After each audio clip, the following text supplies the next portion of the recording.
Hmm. So,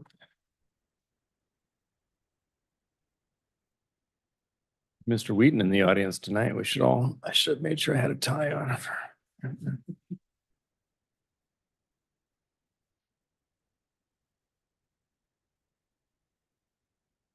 Okay, ready to go? Good evening, ladies and gentlemen. Welcome to the Lakewood City Council meeting for this Monday, July 21st, 2025. Madam Clerk, if you'd please call the roll. Councilmember Bell has been excused. Councilmember Boki, Here. Councilmember Brandstetter, Here. Councilmember Lorisella. Here. Councilmember Pearson, Here. Deputy Mayor Moss. Here. And Mayor Whalen. Present. We have a quorum. Thank you very much. Now, if you'd please stand and join me in the Pledge of Allegiance to the nation's flag. I pledge allegiance to the flag of the United States of America and to the republic for which it stands, one nation, under God, indivisible, with liberty and justice for all.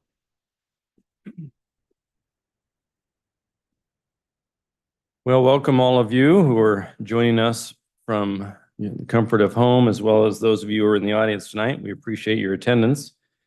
We start first with proclamations and presentations. Tonight, we're proud to recognize August 3rd through August 9 as Farmers Market Week here in the city of Lakewood. And I'd like to have Sally Martinez join me, our recreation coordinator here in Lakewood, to receive the proclamation, followed by a photo with council to honor those vendors and all those good folks who do great things at the market.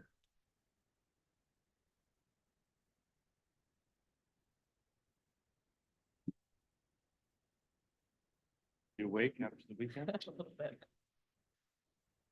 Well, Sally had a tremendous bit of work over the weekend putting Summerfest together with members of her staff and Parks Department. So thank you for that. But tonight we're here to recognize Farmers Market Week. Whereas farmers markets are engines of economic impact for communities and provide families and with access to healthy foods and agricultural products directly from Washington farmers and small businesses. And whereas Washington has some 105 farmers markets in over 80 cities around the state that attract over 4 million shoppers annually. And whereas farmers markets serve as significant outlets for new businesses and family farms to hone their skills, develop their products, grow a loyal shopper base, and build experience which can lead to the creation of a brick and mortar store. And whereas farmers market supports the sustainability of family farms and preserve farmland and open space, adding to the quality of our lives. And whereas farmers markets also support artisans, prepared food businesses, and other vendors. And whereas farmers markets are a key source of fresh, nutritious food for everyone, and thanks to market sponsors, we can provide healthy bucks to youth who can try fresh fruits and vegetables at no cost. And whereas farmers markets are managed by dedicated community leaders who are driven by shared values to support local farmers, feed their neighbors, create access to all while contributing to a healthy and vibrant community. And whereas the Lakewoods Farmers Market is an activity that our residents and visitors look forward to each year. It provides a positive reflection of our city, creates opportunities to have a positive interactive experience, all while providing education to residents about their food and where it comes from. Now, therefore, be it resolved that the Lakewood City Council hereby proclaims August 3 through 9, 2025 as Farmers Market Week here in the city of Lakewood. And we encourage residents to visit our farmers market on Tuesdays through August 26th from 2 to 7 p.m. at Fort Steilacoom Park. Proclaim this 21st day of July, 2025, all of us here in the Lakewood City Council. Thank you, Sally, for your incredible work along with your staff.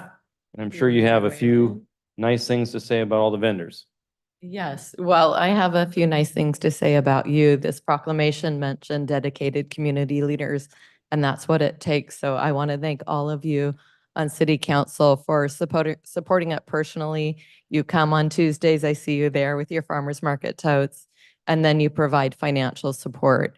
And we appreciate it so much. It's so beautiful how the farmers market aligns perfectly with your goals for building a healthy, vibrant community. Thank you.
Remember seeing.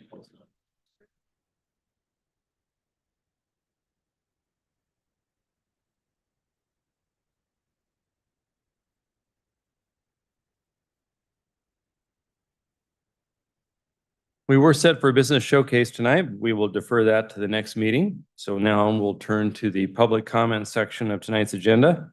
Public comments are accepted by mail, email, or live, virtual, or in-person comment. Comments may be submitted in advance by mail or email to our city clerk, Ms. Brianna Schumacher, at 6,000 Main Street Southwest here in Lakewood, or to bschumacher@cityoflakewood.us. Comments received up to an hour before the meeting have been provided to the council electronically.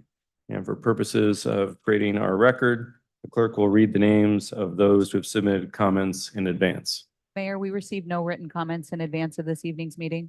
Thank you. Members of the audience may comment on items pertaining to city business under the public comment period. Comments are limited to 3 minutes per person. We just ask that you come to the podium, provide your name and residence, and then you'll have your 3 minutes to speak.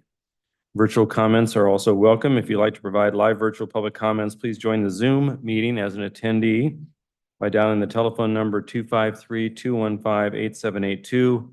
Enter the meeting ID number 868-7263-2373. And then upon entering the meeting, please enter your name and then please use the raise the hand feature and you'll be called upon in the orderly course. So tonight I'll first call on those who are appearing via Zoom, followed by those who are here in person.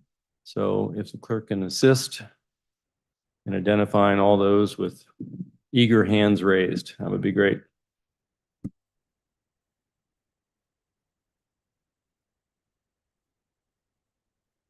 Madam Clerk, do you see any folks?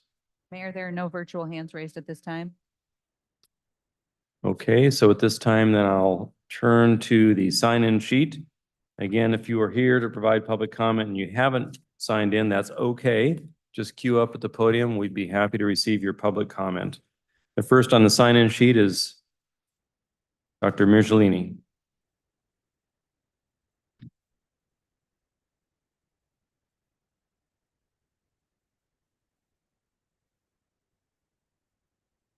Hello, good evening to everyone. My name is Ibrahim Mirjalili. I'm a resident of Lakewood.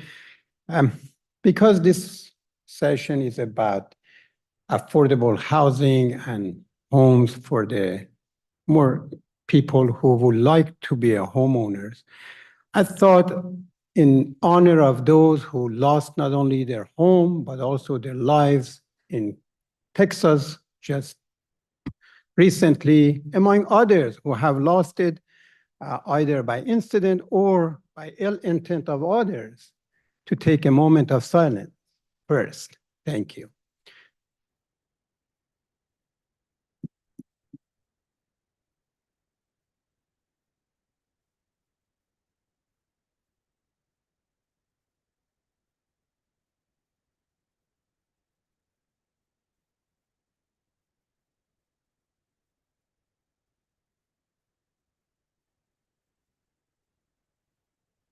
Well, I understand that this tax break is meant to go to the developers that we don't know who they are, nor we know who they are connected to, if any. That's one of the concerns that I have heard from others, also my own. This new housing is not only a tax break to the developers, also it comes with additional cost to the city residents forever. Why? Because you have to build bigger, larger schools, you have to build wider roads, you have to provide for security, among others. That would be forever. Well, while some they can afford this additional cost, many are not, because they are already on the verge of losing their home. Why? Because due to the high cost of inflation and the wages that they cannot keep up with those. In addition, these individuals, while they love to own their home, they are already in their home. They could lose their home with no fault of theirs. Please do not make a decision that I understand some of the member of this council are not going to be on this council in a few months. Please do not make a decision that it would be a burden to the new member of this council. Thank you very much.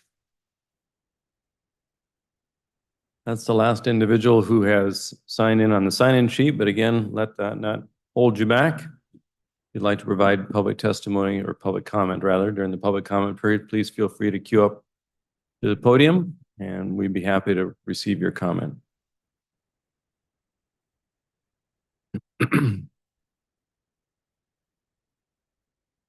Hello, I'm Haley Ivy. I attended the last public meeting, and I love it here so much. It's a very beautiful place, beautiful trees, mountains I've never seen before. I brought up the trash at Edgewater Park the last time, and unfortunately, it's still a problem. I submitted to My Lakewood 311, and it told me that it was taken care of, but it was still there. Somebody left a memorial stone there. I have stopped picking up the trash, and I'm noticing it in the on the shorelines on every part of the lake on my side. Huge piles of trash are, lining up all over the grass. And the water is starting to be a little stinky. Sometimes I get a waft of stinky water. Also, I do like to sit near trees, but the trees often smell like pee. Because I think people who are hanging out there don't have a place to pee, so now they're peeing on the trees. So it kind of stinks like pee now. So there's trash, water stinks. Let's see. And I know July 4th is over, but I still have to talk about fireworks again because they did not stop. 2 days ago at 10:30, a firework went off across the lake and surprised everybody on my side of the lake. And I hear them every couple of days, and these are not small fireworks. They are bombs, and I would imagine are not the ones that are authorized to be bought. And I do have to just really give my input that fireworks do not have feelings, souls, and they are not sentient beings, so they do not necessarily have to matter. And I was looking at the Google Maps satellite stuff for the cities, and it looks like there's so many beautiful trees here. So I'm just like really sending it out as like an ask that Washington, I've been all over the country, and Washington has some of the most beautiful trees I've ever seen in my life. And I would hope that any tree that is left here standing in Lakewood can stay up. So if we could just think about our surroundings, because I think the few parks that we have are piling up with garbage, and it makes me not want to be around those trees that are left. But that's it. Thank you. Thank you.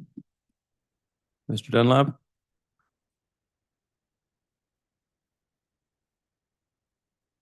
Hello, my name is James Dunlop and I am a resident of Lakewood. I wanted to return to the theme of fireworks. So I was reading that in Pierce County over the July the 4th celebrations, there were 50 fires in Pierce County. So quite a lot of damage was caused in the county. I don't know whether Lakewood was affected. And so, given we are having sort of drier summers, it seems to me that letting off a firework should not be encouraged, and that Lakewood is perhaps not doing enough, and that firework use should be restricted. Now, I did listen to council members' comments, and it was suggested that you shouldn't have a law if that law is unenforceable, or if you perceive a law to be unenforceable. So you can't stop people really setting off fireworks, so you shouldn't have any laws about it. I think that's a kind of a dangerous view. I mean, that does suggest lawlessness. If you look at Lakewood's code, you have all sorts of laws. I mean, for example, I believe there is a law that you should not be able to hear your neighbor's music if that music is 50 feet from the boundary fence. Now, you're not going to have a situation where if you hear any music, you're going to call the police or something like that. But the point is that that law is there. It is potentially enforceable if someone goes over the top. So yes, I understand, but people are not going to just call the police if they hear a firework. But a good start is to have a law. And I think that that is, of course, making a pretty dreadful assumption about the people of Lakewood, that the people of Lakewood are basically going to do what they want. They don't really care about laws. So what's the point in having laws? I think if you have a law, firstly, that law is enforceable, particularly if the law is being broken in a sort of a rampant way. And additionally, the city is giving out a message. It's telling the city of people in Lakewood, who I believe are actually quite law-abiding in general, that certain behavior is unacceptable. And I think that the city should encourage people to be law-abiding. And, this applies perhaps in terms of, to slightly change the subject, in terms of code enforcement. It's kind of interesting that Lakewood has a code enforcement officer, but as far as I can see, that code enforcement officer, you can't get in touch with them over the weekend. And so, of course, that encourages people to break laws, for example, break city ordinance, for example, illegally cutting down trees. It very often happens over the weekend, and I wonder why. And so perhaps the city needs to think about the way laws are followed, and also, of course, the issue of fireworks.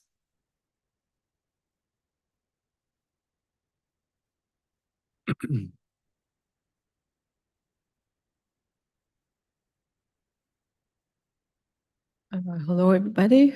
Christina Minetti, Lakewood. I'd like to bring your attention to some troubling comments that were made during the last council meeting.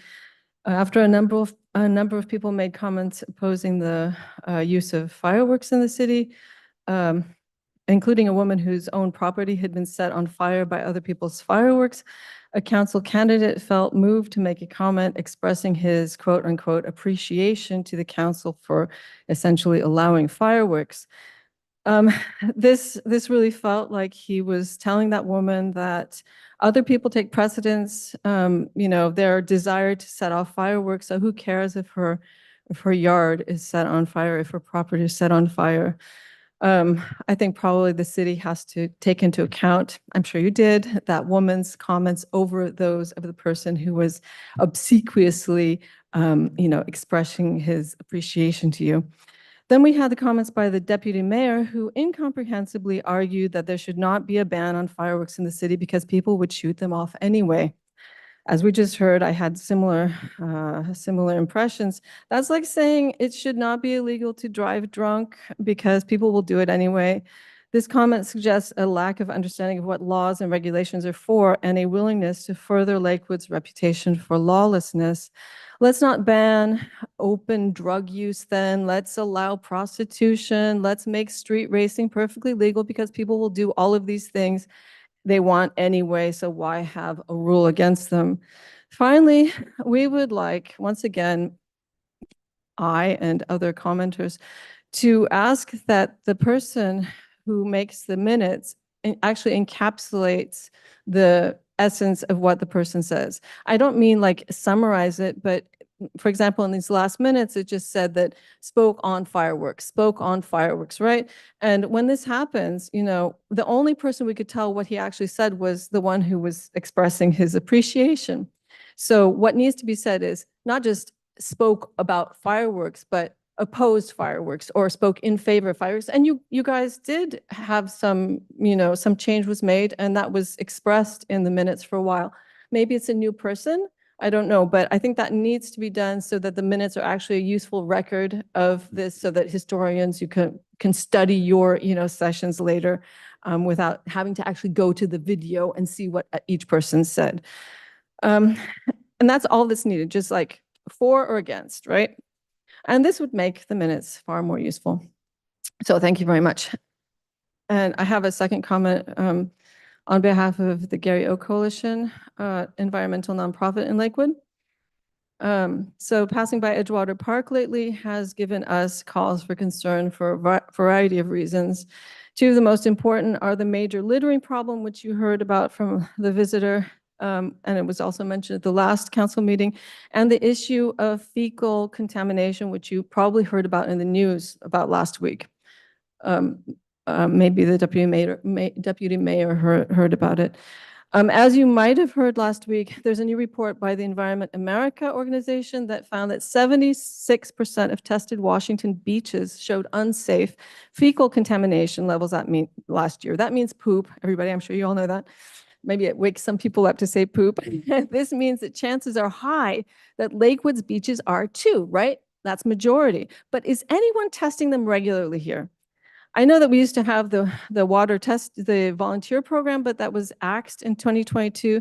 One question is, so like, especially Lake Steilacoom, and other lakes in Lakewood, what about the other water quality issues? Who's testing them? The shallow area adjacent to Edgewater Park, it's frequented by ducks and other waterfowl. It would seem to be a prime location for fecal contamination. It's especially concerning because we see children and even very small children, not only in the water, but dunking their heads in it, which allows the water to go into their nose, their mouth, even, their lungs potentially if they, like it goes down the wrong way.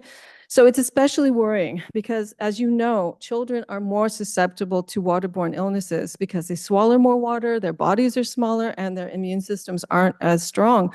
So, and if people, especially children, if they fall ill, the city will be liable, I assume. I don't know. The lawyers will tell us.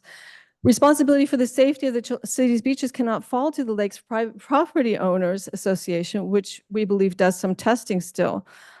For this reason, we recommend that if it's not being done regularly, that the city arrange regular testing of the swimming areas and put up signs warning people. It would be easy, right? Just put up signs warning people to swim at their own risk, because you guys don't want to have this on your shoulders, right? It would also be best to recommend on those signs that people do not submerge their heads or swallow water. King County tests the water weekly during summertime in the beaches, or for the beaches. And last week, there were 3 beaches with high bacteria levels. King County also advises people to stay out of the water if the temperature is less than 70 degrees. You might add that to your sign. And finally, we'd like to recommend that the city reinstate its decades-long volunteer water monitoring program, which was abruptly discontinued in 2022. It seems short-sighted and ill-advised, especially in this day and age of increasing temperatures. There's also the danger of the brain-eating amoeba. In Slovakia, they had a case, an 11-year-old boy died of it, and that's not in the south, right? It's been found in Northern California. So these things are really very real dangers, and it would be good if you guys would put some signs up and take some action. So thanks very much. Thank you. Anyone else like to provide comment during the public comment period tonight? Seeing none, I'll declare the public comment period closed. We'll now turn to the consent agenda. Madam Clerk. Consent agenda A, approval of the minutes of the city council meeting of June 7th, 2025. B, approval of the minutes of the city council study session of June 14th, 2025.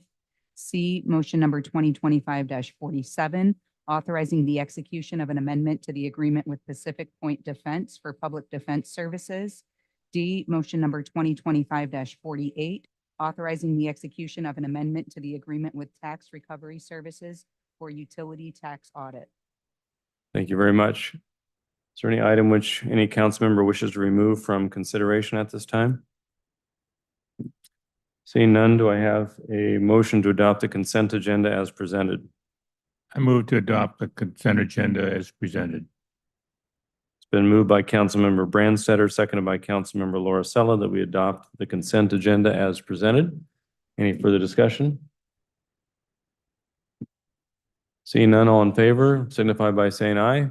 Aye. Aye. Any opposed?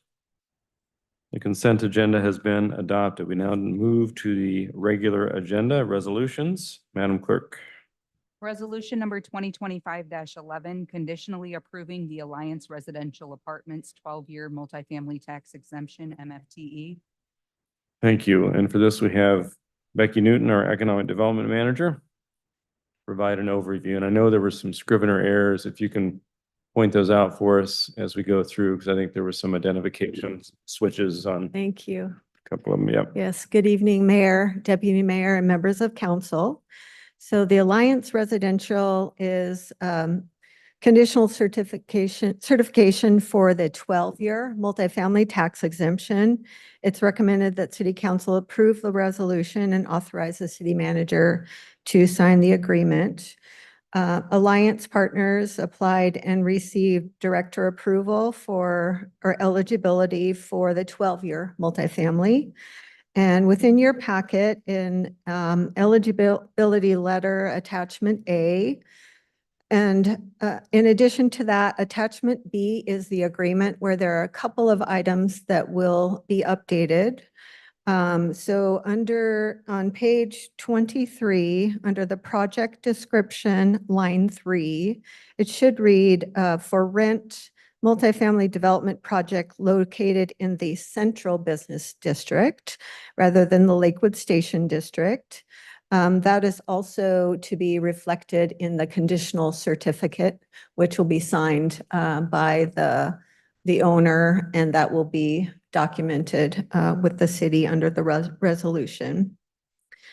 Additionally, under the parking distribution, the client had provided the chart for parking, and item line 4, EV charger, the total for that in that column should be 46 rather than 119.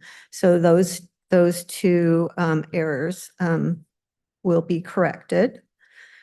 Just wanted to note for this particular project, the Alliance project, the total investment is estimated to be about $90 million for the project. That includes professional services, off-site, land, planning and engineering, and construction.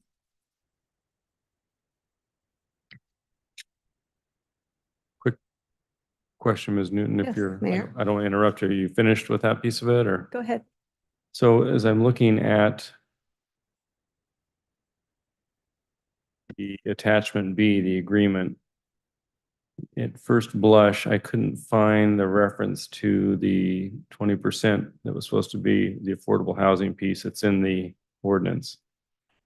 Or 62, excuse me, affordable units. It references in page 21, the request for council action. I may have missed it, but I would think it would be in Exhibit B. So the agreement is 309 units. Right? Average unit size. It is, does not reference the 20% within the agreement. However, the application or the agreement refers to the 12-year tax exemption, Mhm. which was filed with the city. And so therefore, they must include a minimum of 20%, and that would be a minimum of 62 units. Right. Do we typically have it in the agreement, or just refer to the fact that they filed for the particular exemption that requires it? We've 12 done year. it a number of different ways, and so we are in the process of standardizing these forms now that Okay. we're getting more applications. Got it. So we certainly can add that to the agreement. Mr. Boki. I think we should, since it's on the agenda, we need to move it before we get into any Yep, discussion. I just wanted to about it. ask the question. So I'm going to move resolution number 2025-11. It's been moved by Councilmember Boki, seconded by Councilmember Pearson, that we approve resolution 2025-11. Before I ask for any further discussion, I want to double check because I interrupted Ms. Newton with my question, but did you have any further information you wanted to impart on us with the overview? Just another question that was asked by a council member, just for clarification. There was a question about the chart. Mhm. And so I just wanted to make sure everyone had the same information. The question about what is meant by an EV charger versus ready versus capable. Mhm. And so basically the EV charger in place is ready to go. So that's the 46 that I referred to in the chart. When it says EV ready, that means a parking spot that has all the wiring and electrical parts in place so that a charger can be added easily into the future. And then EV capable means basically there's a parking spot, it has conduit, and to let the wires be added later. And there's space for the electrical panel and future connection, but no wires have been installed. Okay, So great. just to provide that information.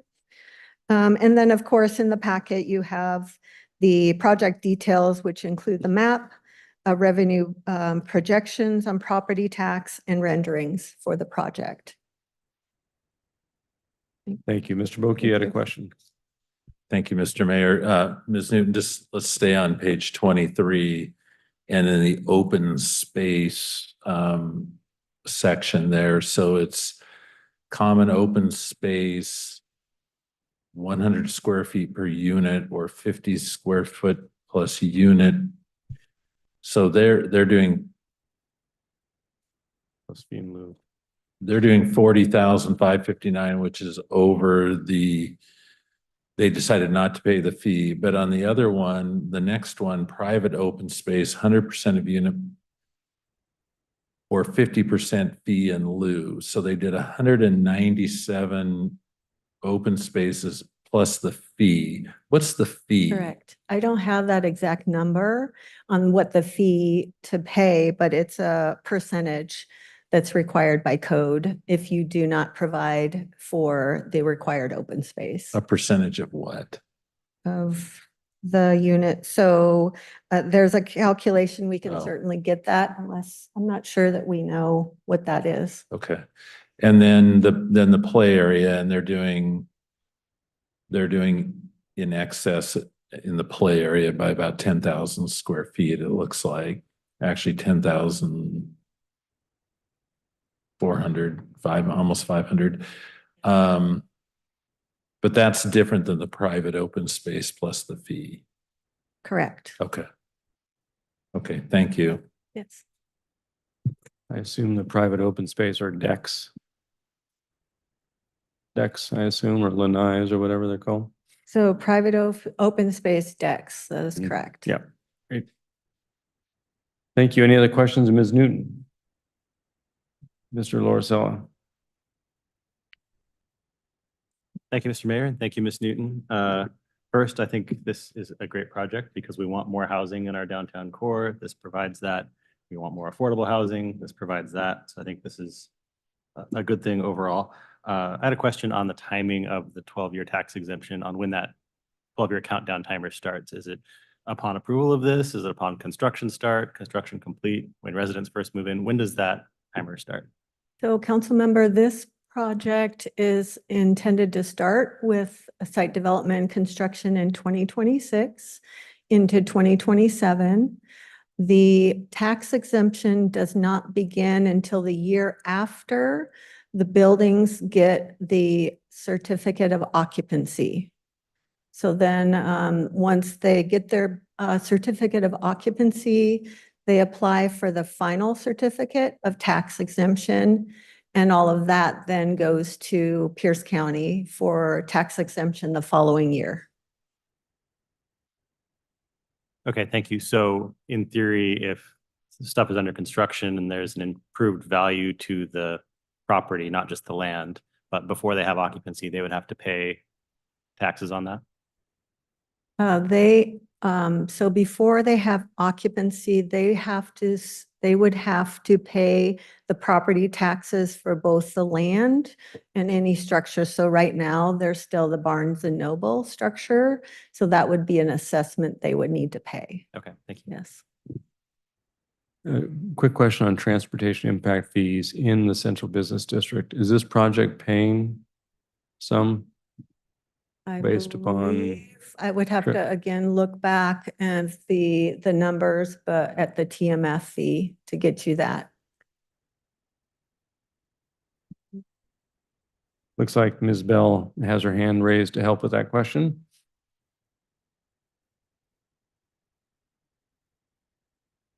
Oh. There she is.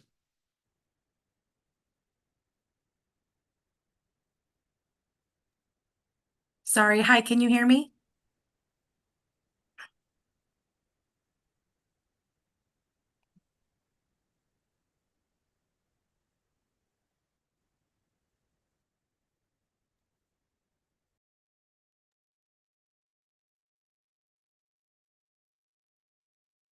Okay, my microphone is on. Are you? Ms. Bell, can you hear us?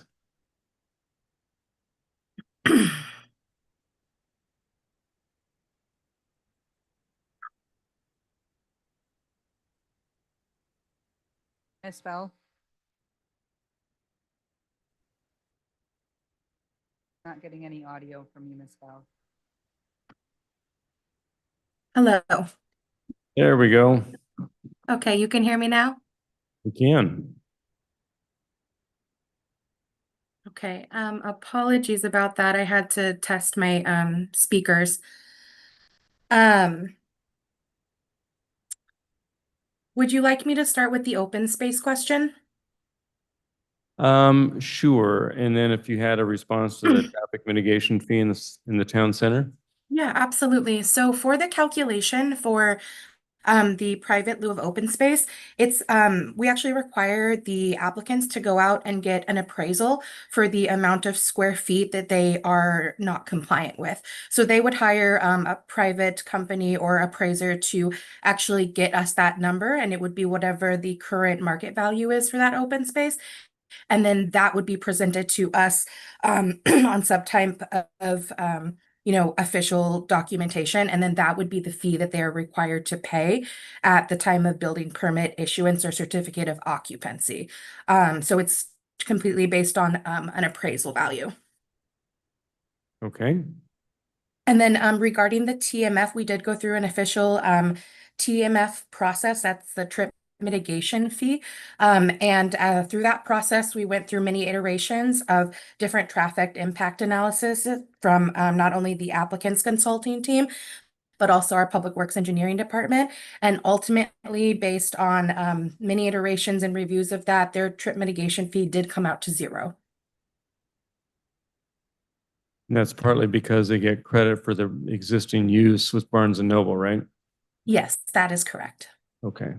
I just want to make that clear for the benefit of the public because people talk about traffic and obviously there will be some, but we've also, as part of the sub-area planning process, done the traffic modeling and studies, and this level of improvement by way of 309 units is well within the traffic modeling studies that were part of that sub-area plan process, right? Correct, yes. Okay. Mr. Brandstetter may have a question or a comment. Yep.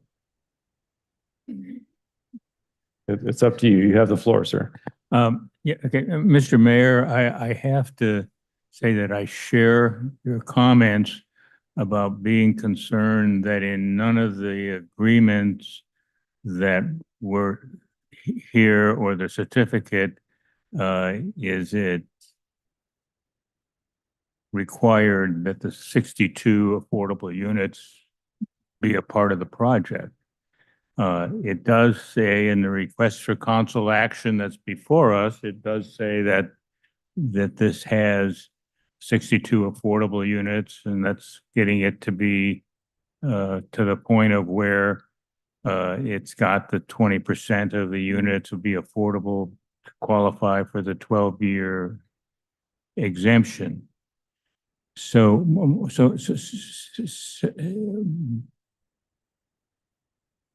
But the request for council action isn't something that's seems enforceable to me.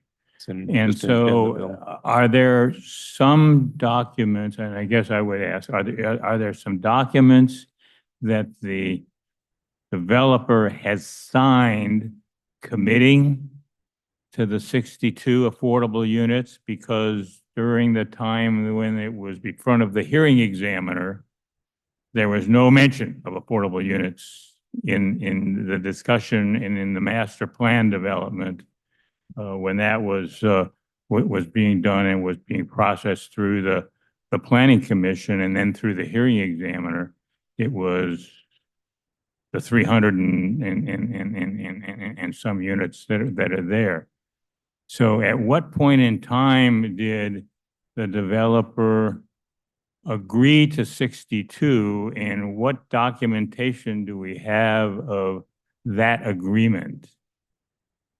Council member, the time of the application for the multifamily tax exemption is when they put in the application that they were seeking a 12-year exemption, which requires a 20% set aside for affordable units.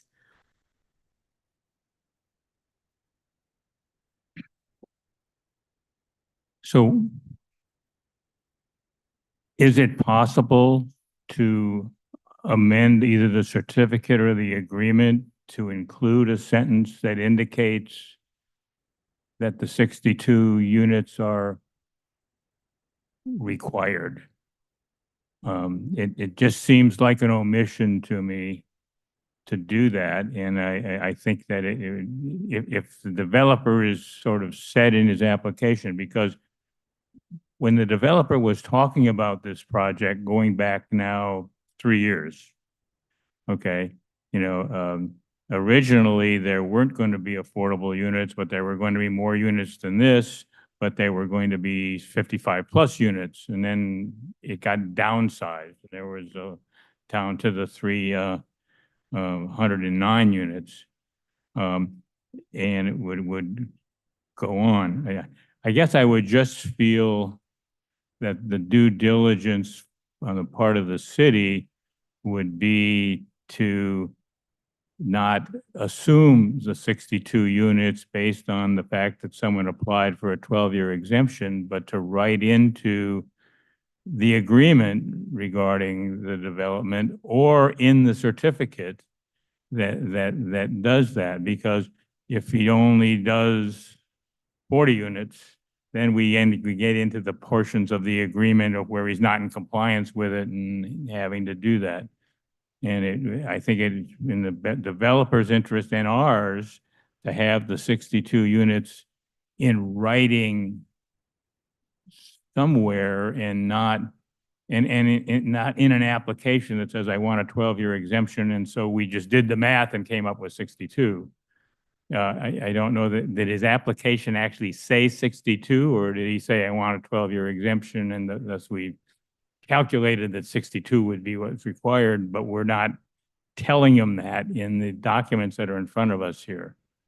So council member, the 62 was not put into the application. However, as I stated, it is required that they must include a 20%. So we certainly could change the language in the conditional certificate and the agreement, if that's what you wish. Well, let me Mayor? just address his Yes, ma'am. question and your point, if I may jump in with the city. Yeah. Hold on just a sec. I would like to be able to make a simple amendment. Hold to on do just a that. minute, Mr. Branstetter. I had the floor. So looking at the conditional certificate, if you look at the second paragraph on page 34, it basically says in the last sentence before the heading project description, it says pursuant to RCW 84-14-020, subject to all other applicable limitations and conditions, this tax exemption shall be of a 12-year duration. I just pulled up RCW 84-14-020, and it provides for the 20%. It reads as follows. And that's why I think it's included within the certificate. So I don't think we have to be express about 20% if we're referencing the RCW. For properties for which applications for certificates of tax exemption eligibility are submitted under this chapter before 22/2007, the value is X, and it says under subparagraph 1A II, for properties for which applications for certificates of tax exemption eligibility are submitted under this chapter on or after July 22, 2007, the value is exempt : sub A is for the 8-year, sub B is a 12-year. It says for 12 successive years beginning January 1 of the year immediately following the calendar year of issuance of the certificate, if the property otherwise qualifies for the exemption under this chapter, meets the conditions in this subsection 1A, 2B. For the property to qualify for the 12-year exemption under the subsection, the applicant must commit to renting or selling at least 20% of the multifamily housing units as affordable housing units to low and moderate income households, and the property must satisfy that commitment and any additional affordability and income eligibility conditions adopted by the local government under this chapter, period. So I think, and I'll turn to you, Ms. Newton and or Ms. Wachter to confirm whether that's adequate to link the requirement that they commit to the 20% if we're in the certificate of acceptance referencing the statutory requirement.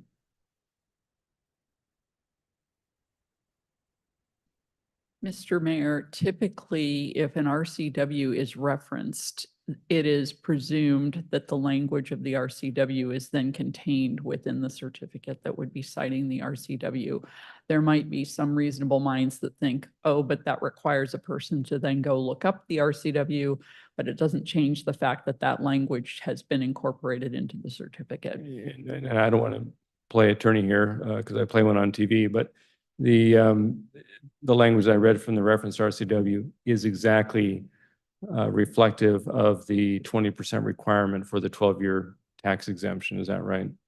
Yes, I managed to actually pull it up. There's lots and lots of words in this RCW, but it does spell out 20%. And that's, I just want to say, Mr. Branster, your point is very well taken. And I just would have otherwise agreed with you to include that language in the contract, but for the fact that we already have the RCW reference. But that's all I wanted to say.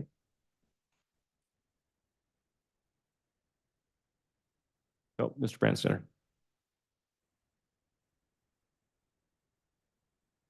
Thank you, Mr. Mayor, and that's interesting and is probably legal, but this is a project that has gotten a lot of interest in the community. And to rely upon the reference that you make, while it may in fact be legal, is not very transparent to the community about that. And I'd prefer it if someone could suggest how a sentence with at least includes either 62 or 20%, because neither of those numbers appear in the certificate or the agreement. That would make those two documents much more transparent to the community that has some interest in this. And I would say that I am supportive of this project getting this 12-month tax exemption in the certificate, because there's a lot of positive value to the project based on how it's designed, where it is, the number of units that it has.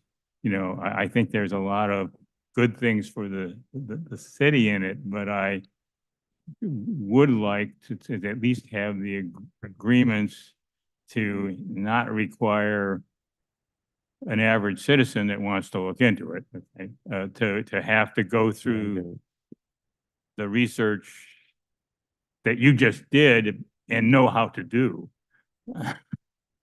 So I would like to sort of ask for the interim city manager, will approve her to sign these, but to edit one or the other of the two to clearly reflect what is required. Ms. Wachter? Mr. Mayor, at this point, what we're talking about is housekeeping in terms of presentation. We're not talking about a substantive change. So to the degree that the council has a wish for different transparency, we could certainly take care of that. And I would caution that it would not be appropriate for the council to write the certificate for us. But to the degree that there is concern, we're not going to reproduce the entire RCW in the certificate, but I hear the particular spot that the council may or may not want us to focus on. We can go either way with it. It's up to the will of the council, but it does not require further legislative action. You would not have to amend anything. Because you have already incorporated the RCW, we would just be spelling out a piece of it. Councilmember Lauricella? Thank you, Mr. Mayor. I have a legal procedure question. that, Well, since I am not a lawyer. I let you don't address know that to the city on attorney. folks. So if we reference an RCW in this, what happens if that RCW changes, or if we establish our own specific call out of the 20% or 62 units? Let's say the RCW changes and they drop it to requiring 15%. Are we locked in at what the RCW was when the contract was written, or how does that work? When you incorporate an RCW by reference, you incorporate whatever the RCW is in the future, could be later. And if someone was researching, for example, the legislative history, they would see that the RCW was part of it as adopted today. And then the RCW changed a couple of years later. This is perhaps one of the biggest leaps of faith you have to take with legislative interpretation.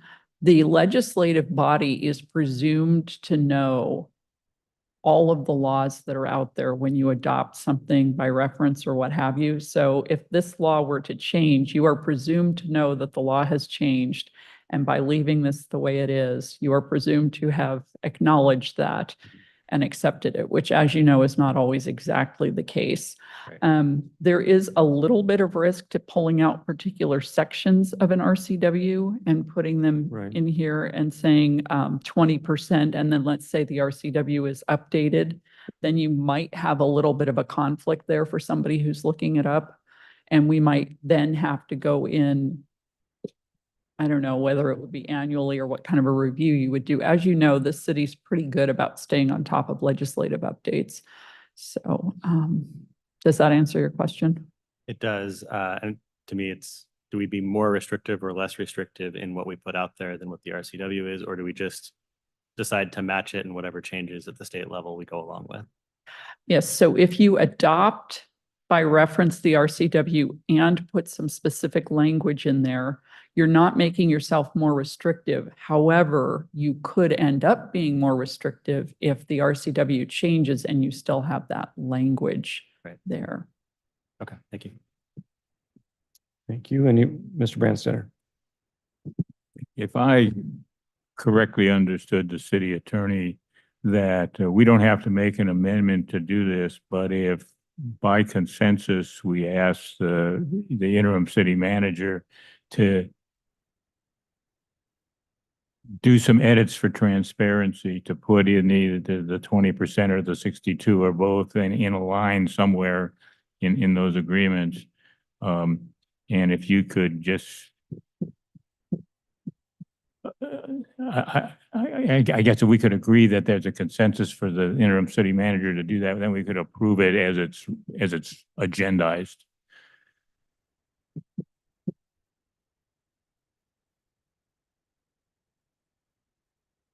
I'll go back to the city attorney. Are you comfortable with that? I believe that we could put some language in there again, cautioning against Generic enough. yeah, we would want it to be generic enough. We would not want necessarily to be directed to precise language from the council. We may want to put some cautionary note in there saying that the number was selected based on the RCW as it existed on XYZ date, and would expect that number to change with the RCW going forward, something like that. Well, Yeah. I can assure you where the manager's edits will start. Yeah. But And she it and I might will go discuss well it. on page 35 under the table, Right. you know, authorizing the city manager to enter into the agreement with the applicant certifying a 12-year property tax exemption pursuant to RCW 8014 RCW, comma, which currently provides for 20% affordable housing for low and low income individuals, the language that's in the statute, and just leave it at that. The only other note that's been brought to my attention is that there is some code that is more restrictive than the RCW. What we're doing here is we're keeping it in compliance with the RCW. So you can operate in a more constrictive way, but you can't operate beyond what Got the it. state law is. Did you have a question, Mr. Boki?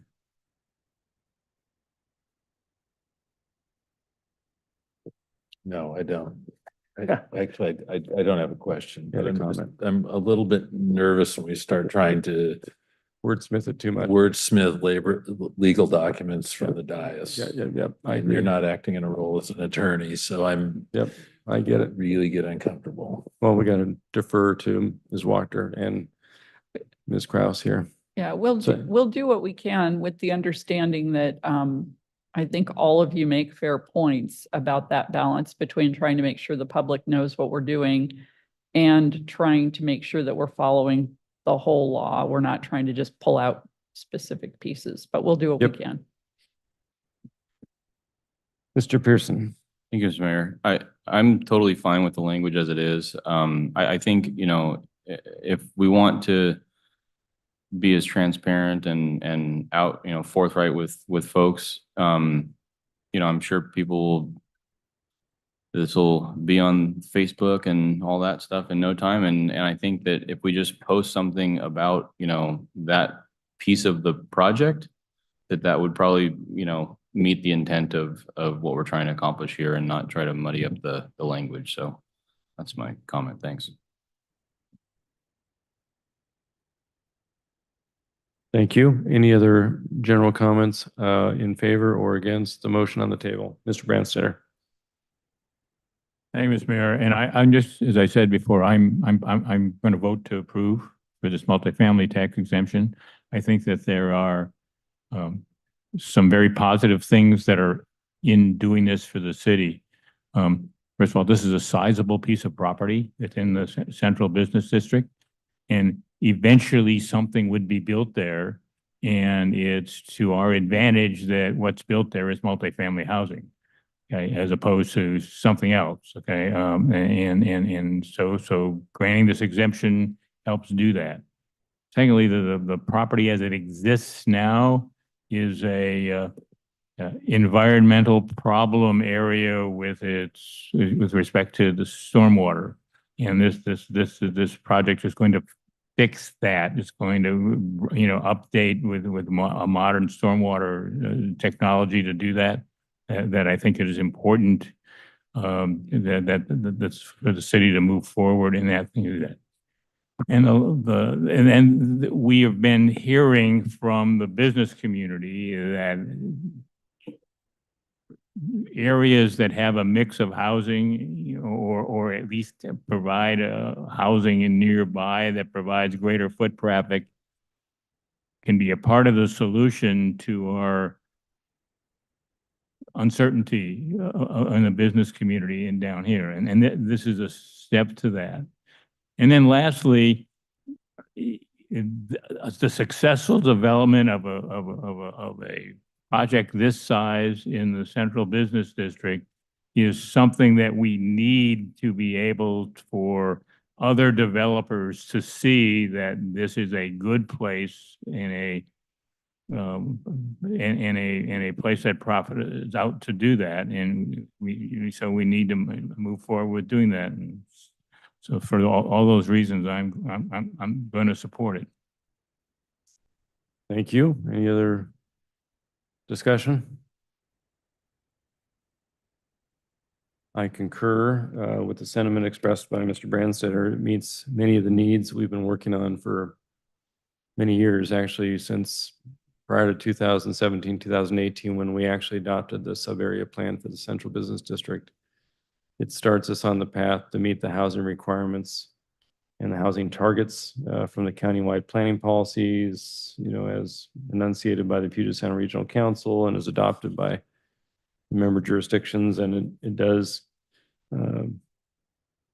provide good economic impetus for the downtown core. You know, it's interesting that the town center owner itself was the one who agreed to sell the property, well knowing that it was going to be a housing project. So the retailers understand that economic activity will certainly follow the number of available units, and it's going to be a positive thing. So seeing no further discussion, all in favor signify by saying aye. Aye. Any opposed? Resolution 2025-11 has been adopted. We now move to resolution 2025-12. Madam Clerk. Man, okay. Good. Resolution number 2025-12, conditionally approving the Springbrook Annex Apartments Phase 2 8-year multifamily tax exemption. Thank you for this. Again, we have, Mr. Mayor, I have a point of inquiry on this. sure. On my computer, I have pulled up, and this is on the public website, the resolution number 2025-12. But when you read into the body of it, it's dealing with the last resolution we just did. So my concern is there proper public notice on this? I'll let Ms. Wonter address that. Are you referring to the agenda bill, Mr. Boki, where it references the central business district residential target area? Correct. It actually speaks to the one we just did action on.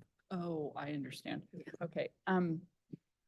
Mr. Mayor, members of the council, so the question before the council, and this actually came up prior to tonight's meeting, was that by putting the word central business district in instead of the Springbrook residential target area, does the public have proper notice if Springbrook was what they cared about?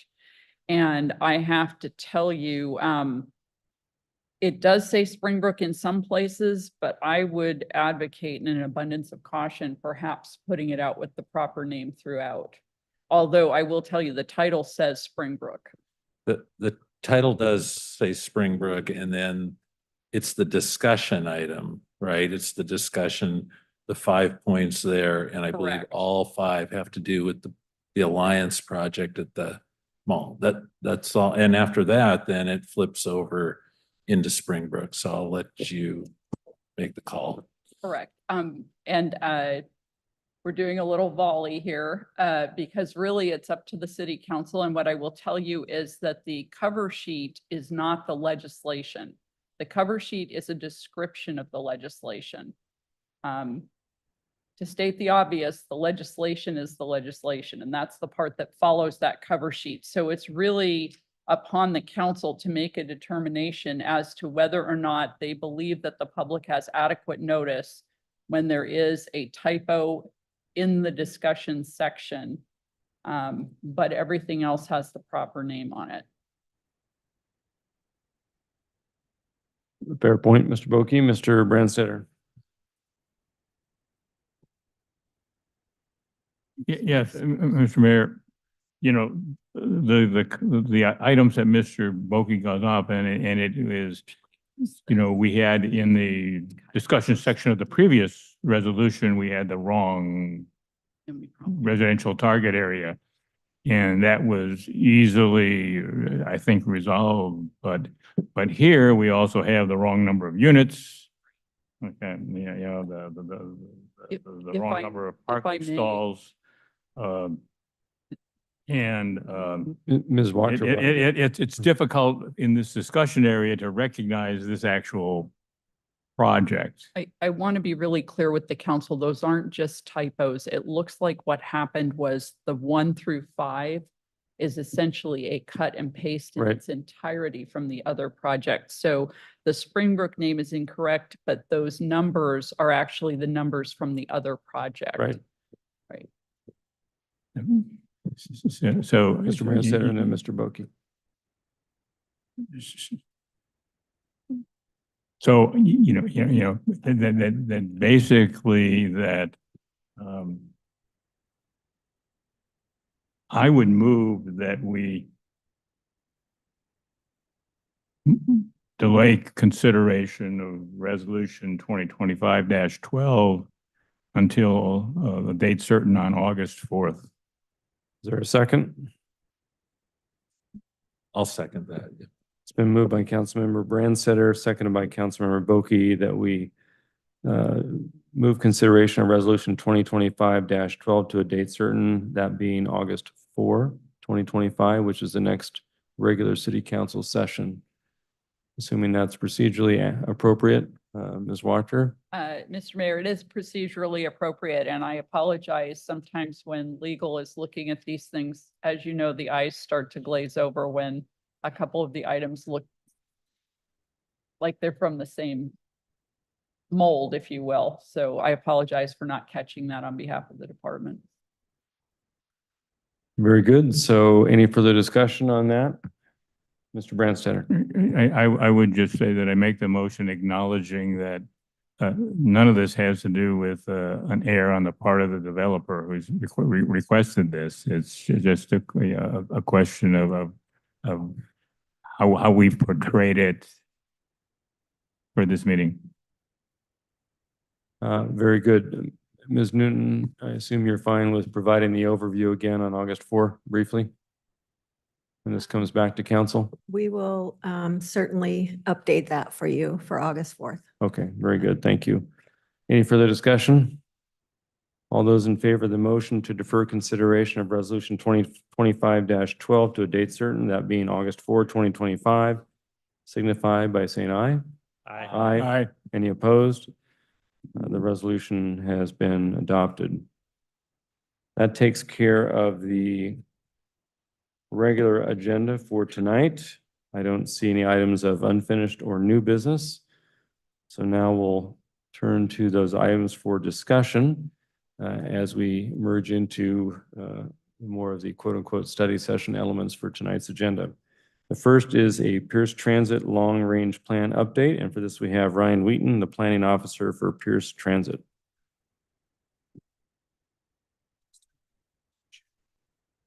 Thank you, Mayor and council members. Ryan Wheaton, Chief Planning Officer at Pierce Transit. We have been in front of you a couple times the last year and a half or so as we have been going throughout our 13 cities and unincorporated Pierce County to discuss what we're doing for the future of transit in this area. And I want to note that we have been working with your planning department as well as the other cities to make sure that our long-range plan between now and 2045 matches up as well as possible with the comprehensive plans that you have seen in front of you.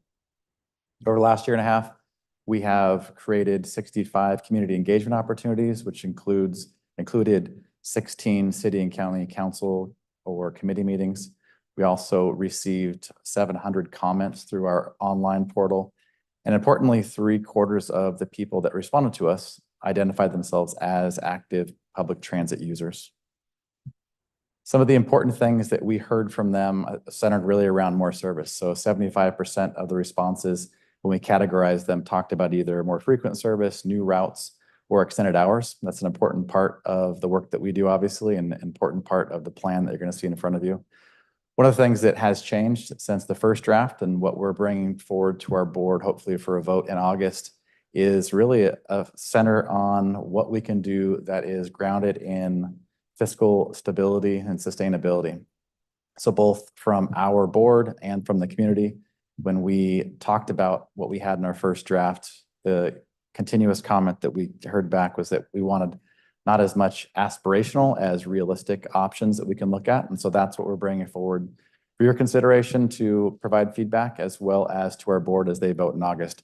And I should note that we have a second round of online comments that are available on our website, piercetransit.org. Community and your constituents are able to get on and provide comments about this plan up through our August board meeting. So early August, we'll cut those comments, but we'll take comments all the way through that meeting. One of the other important things to note is that when we looked at fiscal sustainability, one of the things that we pulled out of direct planning in this document was planning for bus rapid transit or BRT. It's still something we're going to work toward. We just went down a road before where we were planning without full funding. And so what we're going to look at here is we noted it in the plan, but we're looking to bring back a BRT funded plan at some point to our board. So we have not identified this as part of the future until we can actually get it funded through grants. Two main components of our plan are strengthening connections. That's an important thing for folks in Lakewood. As you may have heard us say, Lakewood Town Center is our #1 stop for people getting on board Pierce Transit System. It is the #1 stop every single year that I've worked at Pierce Transit and likely will continue to be so in the future. We're also looking to enhance access. And for us, that means making sure that we're not just looking at where we are now and how do we increase the frequency and the hours that we provide service, but also looking to provide some new service. So one of the things we'll talk about in a moment are some new routes that we are hoping to do at some point if we can expand service, and that would identified, at least in his plan, would improve service for over 100,000 individuals throughout our community. Just a bit of a recap from where we were to where we are today. You can see in that graph that in 2009, we were at our peak. So 2009, 10, 11, we were up above 620,000 service hours a year. As many of you know, we had not just 2 ballot initiatives that failed in 2011 and 12, we also had a contraction of our service area. And through that process, we actually dipped down to about 400,000 service hours. So a pretty significant change for the agency. We have been battling back up. So we have been up as high as 500,000 service hours. And then through the pandemic, we were down about 20%, and we're currently sitting at a little over 470,000 service hours. One thing we like to point out to folks is that had we passed one of those ballot measures over a decade ago, there would have been an extra $620 million that would have been utilized by the agency for service, for grant match, and for infrastructure improvements. So something that we talk about internally and obviously in the community when people compare us to our peers. So folks in Olympia, Intercity Transit, in Everett at Community Transit, they went a different route around that time with their funding, and I've seen some pretty impressive results. First scenario we have mapped out in our plan as a baseline scenario. This is really where we are now with our current level of funding at 0.6% sales tax. We are hoping to improve this service, and next year, should we have enough staff members, the plan is to increase about 10,000 service hours to get us up to 480,000 service hours. And we're really looking to beef up what are our main lines. So 1, 2, and 3, and then some of the other routes throughout the community. I think important for Lakewood is that the route 3 gets updated or upgraded pretty significantly to 15-minute frequency throughout the weekday main period. So 6 a.m. to 7 p.m. So that bus comes frequently throughout those periods. And we'd also look to increase as we look at our second scenario. Second scenario would actually require more funding. This is a 0.9% sales tax scenario. Important for Lakewood is that the Route 2 would get increased, as well as some of the routes that we have going throughout Lakewood, including Route 206, which serves Madigan Hospital. We're also looking at, in this scenario, adding some service along the Route 1, which is Pacific Avenue. And that is our very largest route that does about 15% of our total ridership per year. And that stretch would actually be combined with our high-capacity transit system, the Stream. So currently they overlap each other and run at a little bit different times, but we'd be looking to combine those and also add a new route that would combine a couple Tacoma routes. Second scenario would require more funding as well. So 1.1% sales tax funding, and showing people what we can really do when we have gotten past fiscal concerns and gotten into where we're adding peer service almost dollar for dollar at 1.1%. Important things to note for Lakewood here is that Route 2 becomes high capacity transit really throughout the week, Monday through Sunday, 15 minutes during the weekdays, 20-minute frequency during the weekends. We'd also at this point be able to work better on the routes that serve Lakewood and Steilacoom, increasing the 212 and 214 to 30-minute frequency. And then there would also be a new route here that would serve Lakewood Town Center to downtown Tacoma, going through central Tacoma. So a pretty significant improvement for us, being able to get people north to south. Timeline for this plan, and after this, we'll send out some maps so you can see where some of these routes are that we're talking about improving. We will be in front of our board in early August. That second Monday in August, we'll be back to close out a public comment period where we will take comments at the meeting as well as turning in comments that we've collected online from the community. In doing so, we're hoping to get a vote from our board about what the next 20 years looks like for Pierce Transit. Obviously, we'll be back to talk to you after this finishes up to discuss what we can do working with your community to partner on projects moving forward. With that, I'll turn it back to you, Mayor. Thank you, Mr. Wheaton. Questions of Mr. Wheaton? Deputy Mayor? No. Thank you, Mr. Mayor. I appreciate your information. I'm just curious to know if you have plans to increase the routes to Tillicum. We're gonna, so under, excuse me, under the second and third scenario, so A and B, with increased sales tax revenue, we think we can get there with those without a doubt. The baseline scenario, we don't know that we'll be able to get much improvements on those, not that they're smaller in significance, but those less densely populated areas. So it would be difficult in the baseline scenario, but in A and B, we think we can get there, yes. Is that the 206 route that she's referring to? 202. I think it's 206. Because I got a comment from, just interjecting for a minute on your question. That was the one piece of feedback I received from folks from Springbrook and Tillicum in terms of reliability, because it's been their experience that if traffic's backed up on I-5, then service doesn't come or it comes very, very late. So I don't know what we can do with better either notification or try to work on the reliability, because they're feeling pretty left out. Let me take a look. There may be something we can do with notifications in that area when we have those issues if they're ongoing. So let me take a look and see what we can do. Great. Mr. Brand. Yeah, thank you. Mr. Branstad? I was wondering what the analysis was. In 2011, the vote to increase the sales tax failed.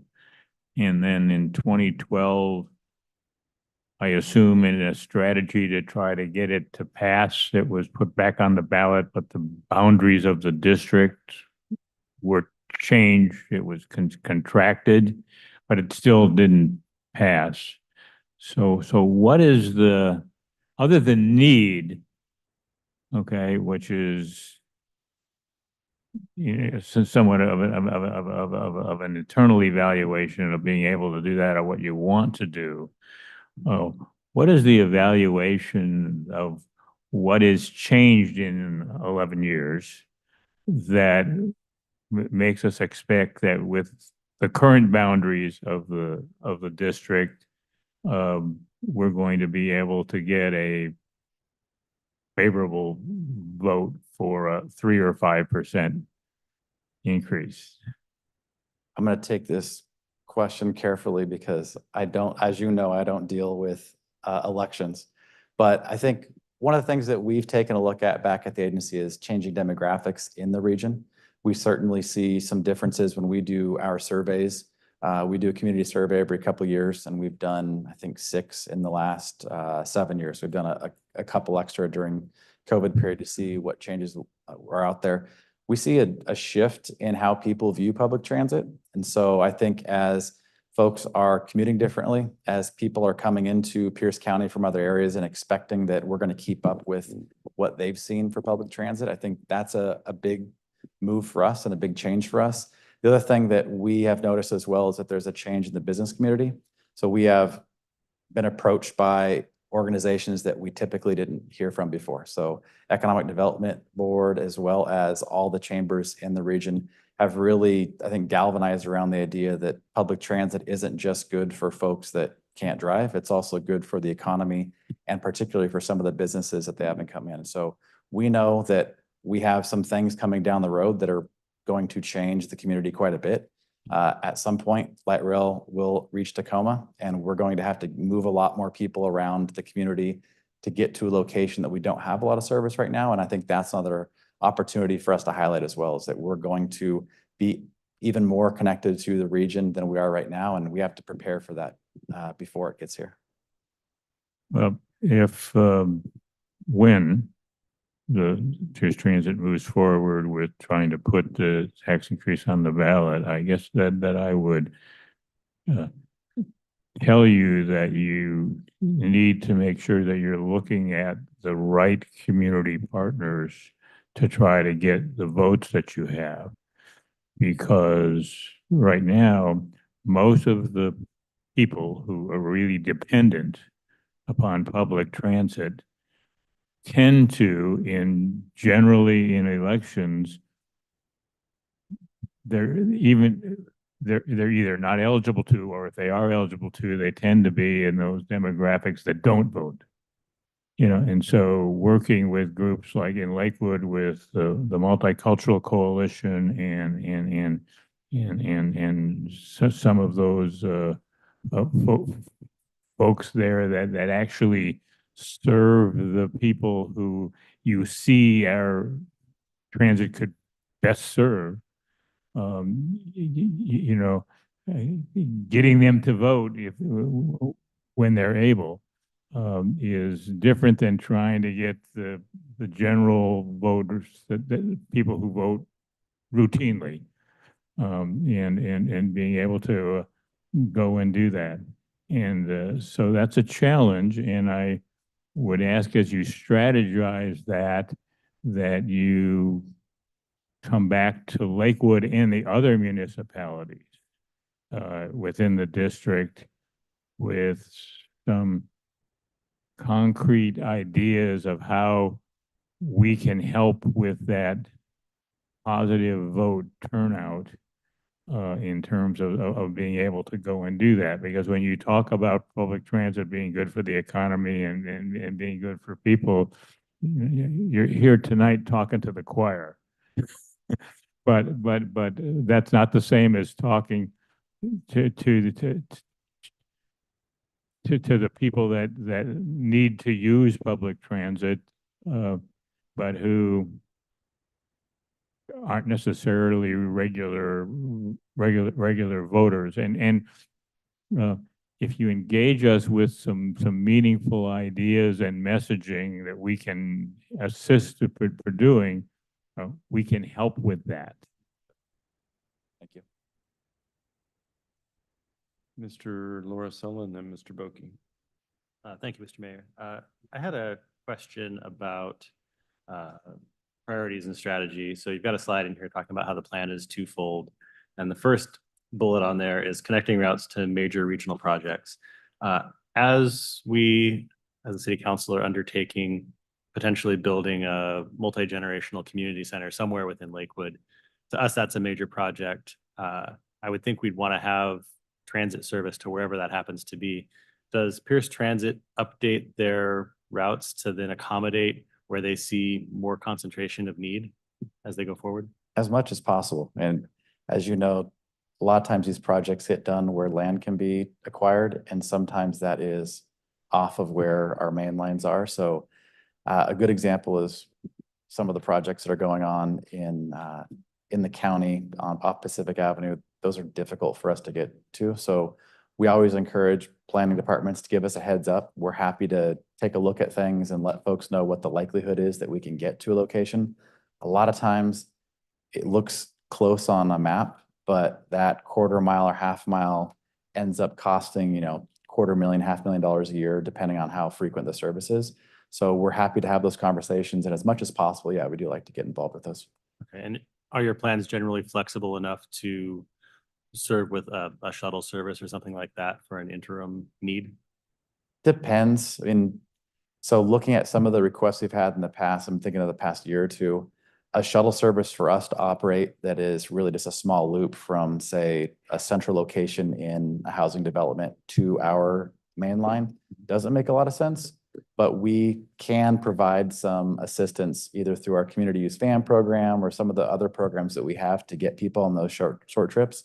But certainly happy to have the conversation and let folks know what the options are before things really get cooking on those. Okay, thank you. Yeah. Mr. Boki. Thank you, Mr. Mayor. Thank you very much for the presentation, Mr. Wheaton. I kind of want to do a post-mortem on bus rapid transit. Oh, I'm here for it.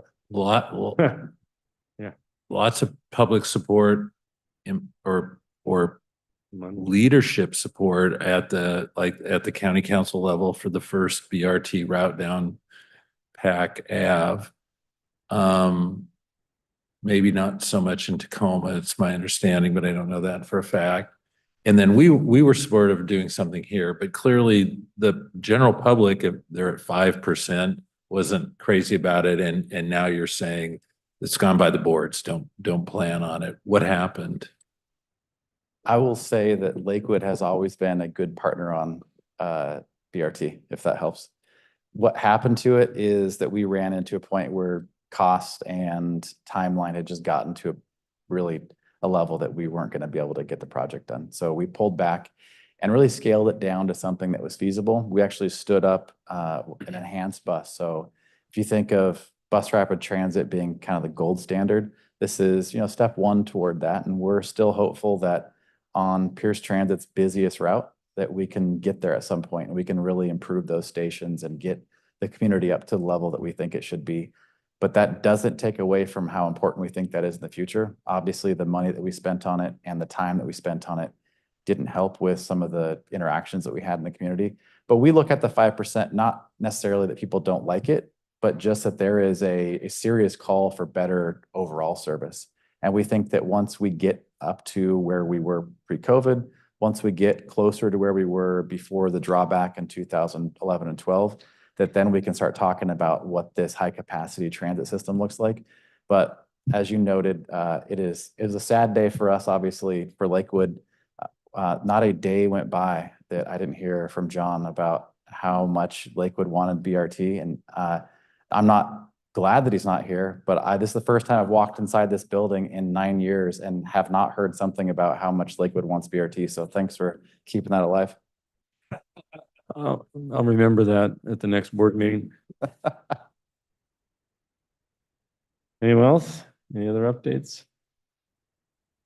Well, we appreciate it and know it's going to be important for the member jurisdictions to do what they can to get the word out about levels of service and what that may mean for them.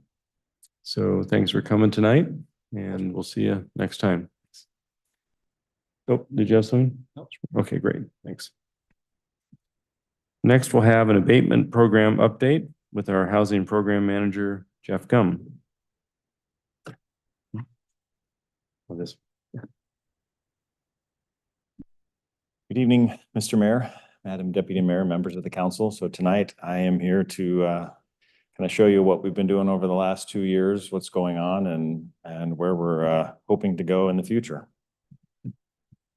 So kind of where we were last year, we finished 17 projects in 2024, 14 dangerous, 3 nuisance, fairly decent number of commercial and multifamily. So just slightly less than half, and then 9 single family. We had pretty good compliance last year, fairly consistent from what we've seen over the years, about 75 to 78%, somewhere in there is about average. 2025, actually, since I did this project, 1 more has been completed, so there's 9, but there's 6 of the 8 completed that are in this report were dangerous, 2 were nuisance. Again, we've got 3 commercial and 3 multifamily, so 6 of the 8 were multifamily or commercial properties, 2 single family. Again, we're looking at about 75% compliance, 6 were owner, 2 were completed by the city. The new one that was completed by the owner, so we're kind of in that 78%, somewhere in that ballpark. 2025, there's actually quite a few that we're pending right now. We've got 17 that are in the queue. 8 are dangerous, 9 are nuisance. Again, we've got the 8 are multifamily commercial, 9 single family. 13 of those properties are currently under abatement order. 7 of them are dangerous, 6 are nuisance, and they've kind of are in all different states of completion. So there's 5 properties that we have permits issued to either demolish or repair right now. So a lot of them are kind of moving through the process, and we anticipate should have all of those done by the end of the year. So it's probably going to be another busy year. You can see in the map kind of where we've focused, or at least where abatements have been focused in the last couple of years. There's a large number in the Tillicum neighborhood.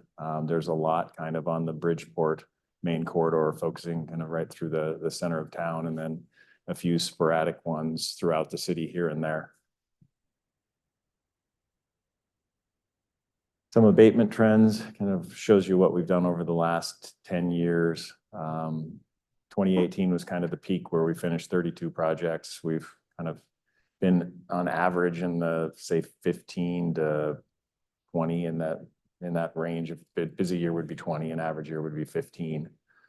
This year, we're looking at, like I said, there's one more project, so we're looking at 9 projects completed this far, and assuming that we get 13 or more done, we're looking in a kind of that 25 to 30 range to finish projects. So it'll be a little bit busier year than average. One of the good trends is fires have kind of subsided. In recent years, we've had a decent number of properties with fires on them, squatters in them. Those have kind of subsided, and we've seen less of those. What we have seen is more commercial properties on percentage of properties that we're dealing with. So commercial for me, I'm considering multifamilies and commercial properties. So there's been an uptick in abatement activity on commercial and multifamily properties. And some of that is related to our rental housing safety program. I was just looking last week or the week before, trying to see how many referrals we've had from the rental housing safety program. And over this 2-year period, we've had 11. So there's a large number of properties that are kind of coming in from that. The abatement fund balance, this was as of June 30th. The current fund balance is just over $268,600. We've got about $50,000 expended to date, shy of that. There's $21,304 committed to an abatement project that is actually completed. We just haven't paid it out yet. I do anticipate revenue this year of about $22,000 for the remainder of the year to be paid back. And I do anticipate expenditures from this point forward of about $187,500. There was a few years back a note that we're putting in here, 9616 Gravelly Lake Drive. It's been in foreclosure through the county. We anticipate that to happen at the end of this November. Assuming that does, we have an abatement lien of $607,848 on that. That includes some interest and so forth as well. If those do come back to us in the foreclosure sale, then those would roll into the abatement fund.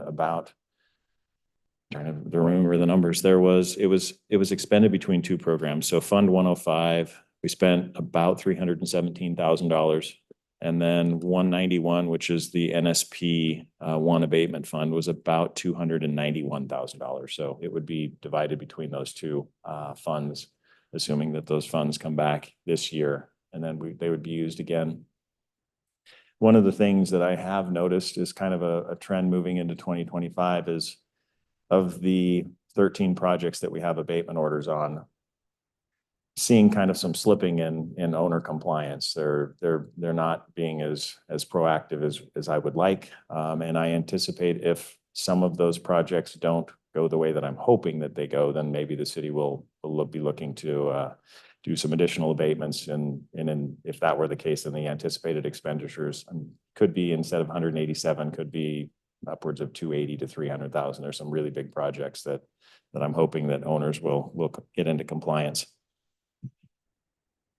So here's what we did in 2024. This necessarily isn't all of them, but kind of some of the projects that I thought were kind of interesting. We've done some different things over the last couple of years. So this is 6126 Community Place Southwest, kind of just in the downtown area, fairly close.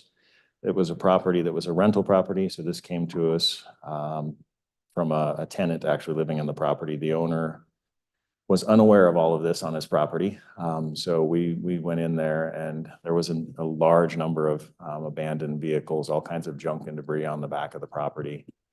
We worked with the owner to remove a storage container on the front of the property, all the things in the back, and ultimately cleaned up the entire site. It's continuing to be a rental property and has not had any issues since. So kind of a success story in that neighborhood.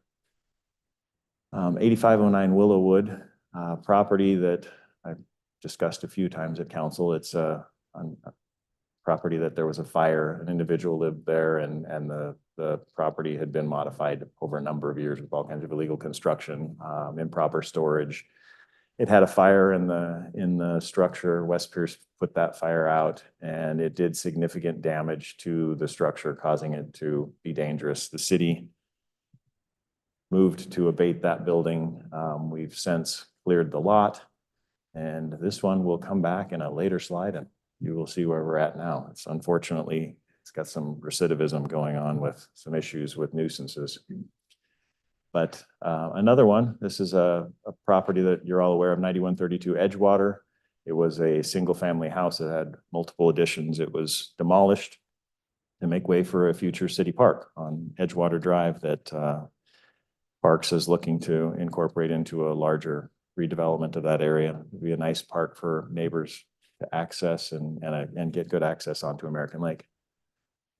Property 5324 San Francisco Avenue Southwest was actually next to a rental housing project. And when I drove by it, I noticed it was the picture on the left. You can kind of see it was really overgrown.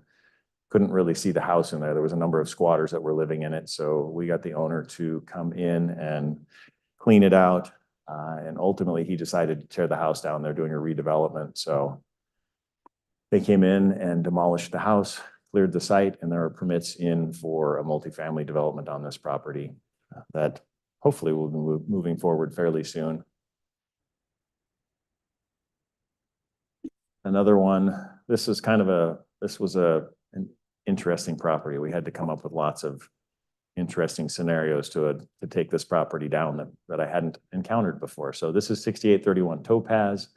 It was located directly above Chambers Creek. The picture on the right, you can kind of see I was standing at the top of the hill looking down, and it's a good 120 feet or so straight down from the top of where this was built. And it was literally built at the backside of the cliff.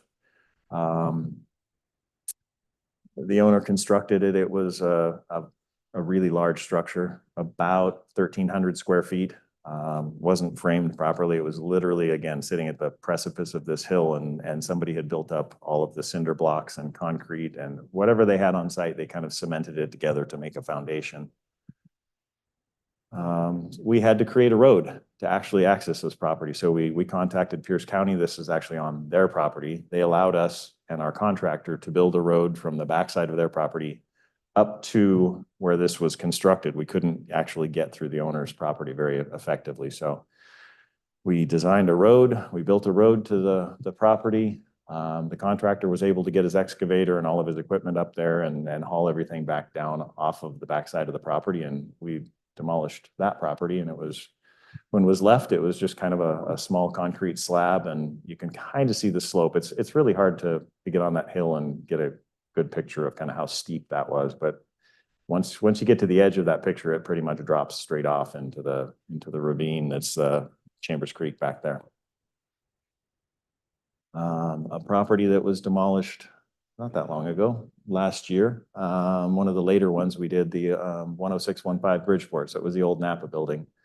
Property had multiple additions. Again, it was kind of sat vacant for a while. There was a couple of tenants that had come in, and myself and the building official went and inspected it on reports of water and all kinds of infiltration and electrical issues. The back of the siding, back side of the building was collapsing in places. So ultimately we had that building removed. This was a single family property. There was 4 single family houses, 4612 111th Street. There was a couple of garage structures, another rental housing safety program that came in to the city's abatement program. There was all kinds of illegal additions, unsafe living conditions. So all of those units were removed. The owner actually did that for us, so we didn't have to do that, which was a nice thing. Some properties in Woodbrook, another rental housing safety program, 14818 Woodbrook Drive. Most of the picture on the left, most of the little structures that we addressed kind of looked like that. There was 8 of those little tiny, about 600 square foot houses. Most of them were either unsafe. They'd been remodeled and left in unfinished condition. There was 2 or 3 of them that had fires. So a number of those 8 single little 600 square foot units that they remodeled. And there was one very large house on this property as well. This is in the Woodbrook Mobile Home Park. All of those units were remodeled. Another one of the units that was completely remodeled. And then another one of the units on the left-hand side that was one of the 600 square foot units. And then the large house on the right was, again, it was completely remodeled, interior, exterior, and all of those units are back into rental service and look great. Abatements of note that we've completed this year in 2025. Another property that has been converted into a future city downtown park. And as you're all aware, 9230 to 9320 to 9330 Bridgeport was a fairly large strip mall, sat vacant for a while. We finished that somewhere around, I'm trying to remember when we finished demolishing that, very early on in 2025. And the site has been since leveled and looks like it's getting ready for planting for grass to grow. And again, it's going to be a nice addition to a downtown city park. 4914, should be 115th Street Southwest, Melody Apartments. They had a fire on that property in 2023. It was sold. The owner who purchased it did a bunch of illegal construction and then sold it to somebody else. So the new owner was kind of left holding the bag and came in and remodeled the property, redid all of the permitting process, fixed the issues that weren't permitted. There was all kinds of, basically the owner who fixed it without permits just covered over all the firework and left it as it was without repairing any of it. So we were able to get that back in the permit process, get all that fixed, re-engineered, and all of those units have been put back into service about 3 weeks ago. So another success for rental housing. 12622 Lincoln Avenue, this property was demolished on 7/8/25. This was the very last one that we demolished. The owner was not maintaining it. There was a number of squatters in the property. There was a garage on the back where they were living in, as well as a house, all kinds of garbage and debris. It was kind of a problem property in that neighborhood, and we were able to demolish that a couple of weeks ago. A few properties here that you'll see on the next couple, 2, 3, 4 slides, 12208 and 12212 Pack Highway. The photo on the left kind of shows you there's 3 buildings in a row. So the one with the red pointer, that's 12208 Pack Highway. It was 12 units of what was office space. It was converted to residential use illegally. Those units were demolished. The one in the middle with the little, kind of looks like a little blue tarp or something on the back of it, is 12212 Pack Highway. That was a church building that had, again, there was all kinds of illegal modifications, and it sat vacant for a number of years. That was demolished as well by the owner. The building on the far left that you'll see eventually, that one will come back on another slide, and I'll show you that one. So 12212 Pack Highway, it's been demolished. It's a vacant lot. The person that purchased it actually is a contractor, and he's looking to develop it as a contractor yard, which will fit into the use of that neighborhood a little bit better than what it was being used for. The next property is ones we're pending, 12216 Pack Highway. So that 3 property development that I mentioned, the single family house that remains is something that's burned a couple of times. It was a single family house that was used for the church. There's a large number of squatters on this property over the last year and a half.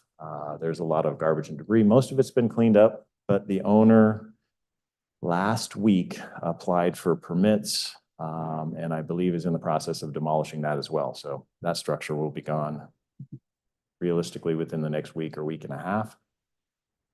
8412 Orchard Street is in the Tillicum neighborhood. This is a property that I mentioned to council a few years back. The back of the house, this is the one where it literally rotted and fell off the house's foundation and was laying on the backside in the brambles and the blackberries. So the owner on the right has been working very diligently since we filed the abatement order, and it's since sided, re-roofed, had its structural issues addressed, and we're just waiting for that to be finished. The owner was an elderly occupant. I think she's got some health issues right now, and it's slowed down a little bit. All of the dangerous issues have been addressed at this point. It's just a matter of finishing the structure and getting building final.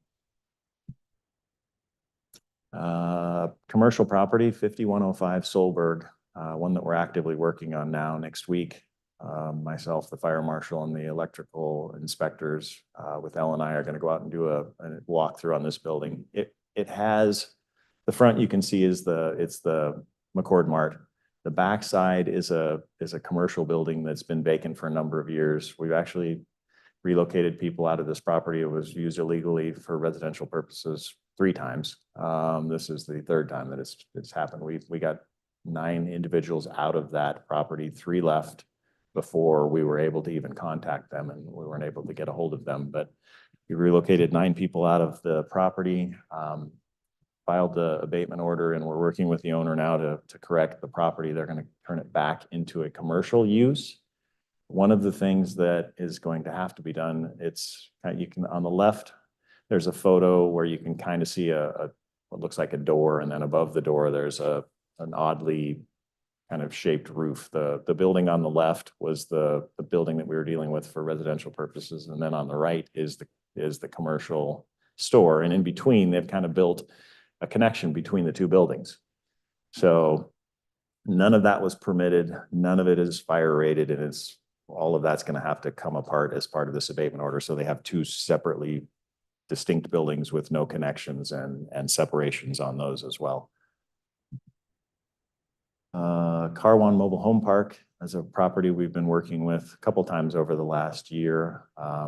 We did a fairly large abatement in 2022 and were repaid in 2023.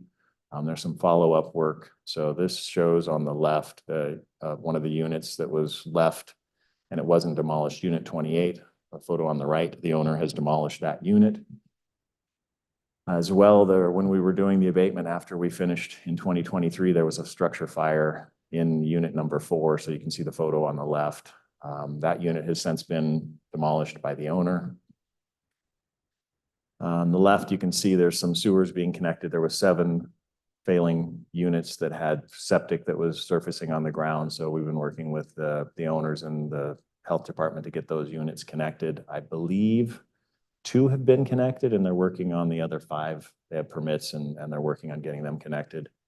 I don't have a really good picture of the unit on the right, but the unit on the right is a trailer number 27. It was added. There was no permits to add it. There was really no connections to water and sewer, and it's sitting there with, unfortunately, there's been squatter activity in that property and dumping of garbage. So unit 27 is one that the owner's going to remove.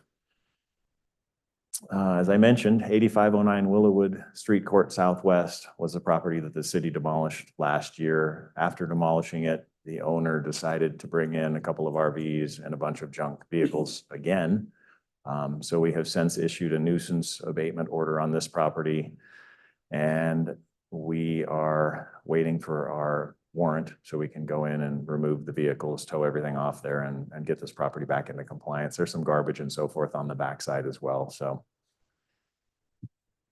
this is the first property in 10 years that we've actually ever had to go back. Oh, Carwan, that we've ever had to go back for the exact same kind of sort of activities on the property. Carwan is a little different because it's had different units that have failed over time, but this was that specific property and the specific owner that unfortunately is causing the same issues for us.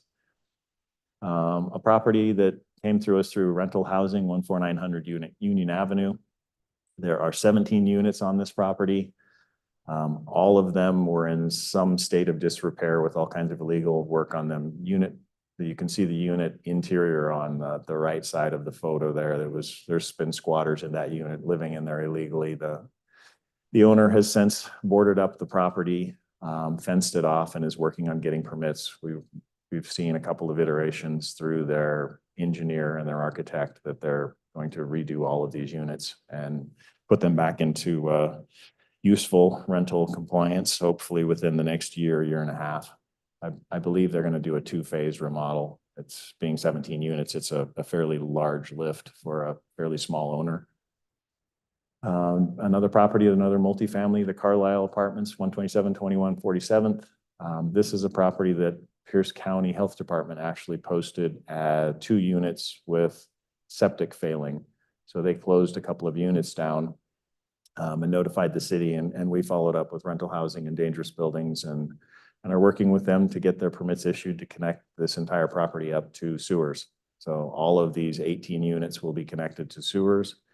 And I believe I talked to Pierce County Sewers last week. We were giving them a right-of-way permit, and I think everything is done and their permits should be issued. I didn't check this week, but they may very well be issued this week already. So this one's getting close to sewer connections. A property that we're working on in the Tillicum neighborhood, 14706 Union Avenue Southwest. Probably about 3 years, this property has been sitting in the condition you can see on the left side. It's been left vacant, unfinished. The permits have since expired, and trying to work with the owners to get this one addressed and finished. In the back of the property, you can kind of see on the picture on the right, there's a number of bicycles and tarps up against the fence and so forth. There's a couple of squatters that have been camping on the back of the property and dumping garbage and all kinds of things. So we're trying to get this one addressed with the owner. This is the largest pile of garbage I've ever seen in my entire life. This is 8804 Silcox Drive. And again, I mean, I couldn't really take a picture of the whole pile of garbage because I couldn't get back far enough in the neighborhood. So this is a manufactured home that is probably 70 feet long, and the pile of garbage is about 60 feet long. And it's since grown to about, it started fairly small and it grew rapidly. It's the pile of garbage is 60 feet long, 5 feet tall, and probably 8 or 10 feet wide. It's just amazing in a bad way. And the thing that I thought was interesting is they have a tent to sit on. You can kind of see it on the photo on the right. There's a tent to sit on the back deck so you can observe your garbage, I guess, when you're sitting out on your deck and having a barbecue. But it's one that we're working on to get a warrant through Pierce County Superior Court. Eileen is actually doing that this week, at least filing paperwork to do that. Another property that kind of we did the last year that's another new sort of a thing that we hadn't ever done before. So this is 7319 146th Street Southwest. This was a property that had a number of significant trees that were cut down in about a 6-month period. The city has, you can see on the left, the fairly forested site, and on the right, it was completely clear cut on the front side. So this is a property that we're working with the owner to address. We have a nuisance abatement. There's some things where they're trying to work through the permitting to get those addressed as well. And the owner, we're hoping, is going to comply. They've been working with Bill Lynn, a local attorney who's working with our attorneys to get this property addressed. So we're very hopeful this will be addressed, and most likely is going to be some significant fines for cutting significant trees on that property. And a property that I started working on last week on 7/8, there was a complaint. Somebody had come to council and was mentioning this property, 10116 U Lane. It's actually a property that's been working since 2018 through code enforcement. There was a number of tickets and infractions issued, and property was brought into compliance. Kind of fell back in the 2022-23 timeframe and has since been posted with stop work orders a couple of times. There's 7 notices of infraction issued for this property. All kinds of issues with tents built on the property. The garage on the side has been modified a couple of times. There's actually 6 tents on this property, and the tents are 12 by 30. I think they're 12 by 30. So it's a property that is very significantly covered.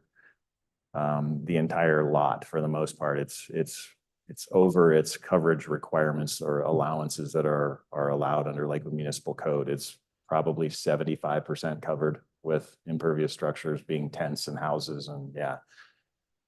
And the picture on the right is the garage that was modified on the north end of the property. There was no permits, and it's probably not far from collapse. It's 2x4 construction, not a lot of walls supporting it, and it was fairly rotten to start with. So that's the city's abatement program. If you have any questions, I'd be glad to answer them. Any questions, Mr. Pearson and Mr. Branstetter? Not a question, but I appreciate the quickness that we've acted on. We received a request, a couple of weeks ago or last week, and it seems, or a couple of weeks ago, I guess it was, about the last property you had here. And so I just wanted to say I appreciate, code enforcement going out and taking action and making sure that, we're staying on top of things as they come up in a timely manner. So thank you for that. Thank you. Mr. Branstetter? Thank you, Mr. Mayor. Mr. Gum, thank you for your presentation here today. You didn't cover what's the status of your available funding for the abatement program? About $268,000, right in that ballpark, 268,600, I believe. Two of the projects that were in your presentation were properties that the city acquired through eminent domain. So as you want to categorize abatements, you have some of, you say abatements completed by owner and abatements completed by the city. How did they fall statistically? As in funding source or cost or? Well, are you describing them on here as projects completed by owner or as projects completed by the city? Those were both completed by the city. So did they use abatement dollars? Yes, they both use not necessarily fully abatement funds. The what is it? The 93, I always forget the address. The strip mall that used to be the QFC, 3320 and 3330, whatever, 9330. There's too many properties running around my head right now. That property had some 105 funds in it in the initial phases. Most of it at the end of the project, once we had a contractor online and we were actually doing the demolition, those were paid through, I believe, one of the enterprise funds. I don't remember the exact one exactly. Ms. Kraus, the city manager, could probably give you that one. And the other property was the Edgewood property or Edgewater property. And again, that one had a decent amount of abatement funds. That was more of the Fund 105 that was paying for that one. So there was a little bit of other funding in it, but primarily the Edgewater was a 105 abatement fund. So normally, almost always, when the city funds an abatement, that then there is a expectation that the property owner will then reimburse the city, and that reimbursement goes into your abatement account. So are you expecting from the city a fund transfer from the general fund into the abatement account to account for the money that the abatement account spent on those two abatements? Not necessarily. We've had very good luck in getting owners to comply and get their properties abated, so we don't have to. 3/4 of the time they are. As I mentioned this year, there's a few that I think may slide and we may have to do that.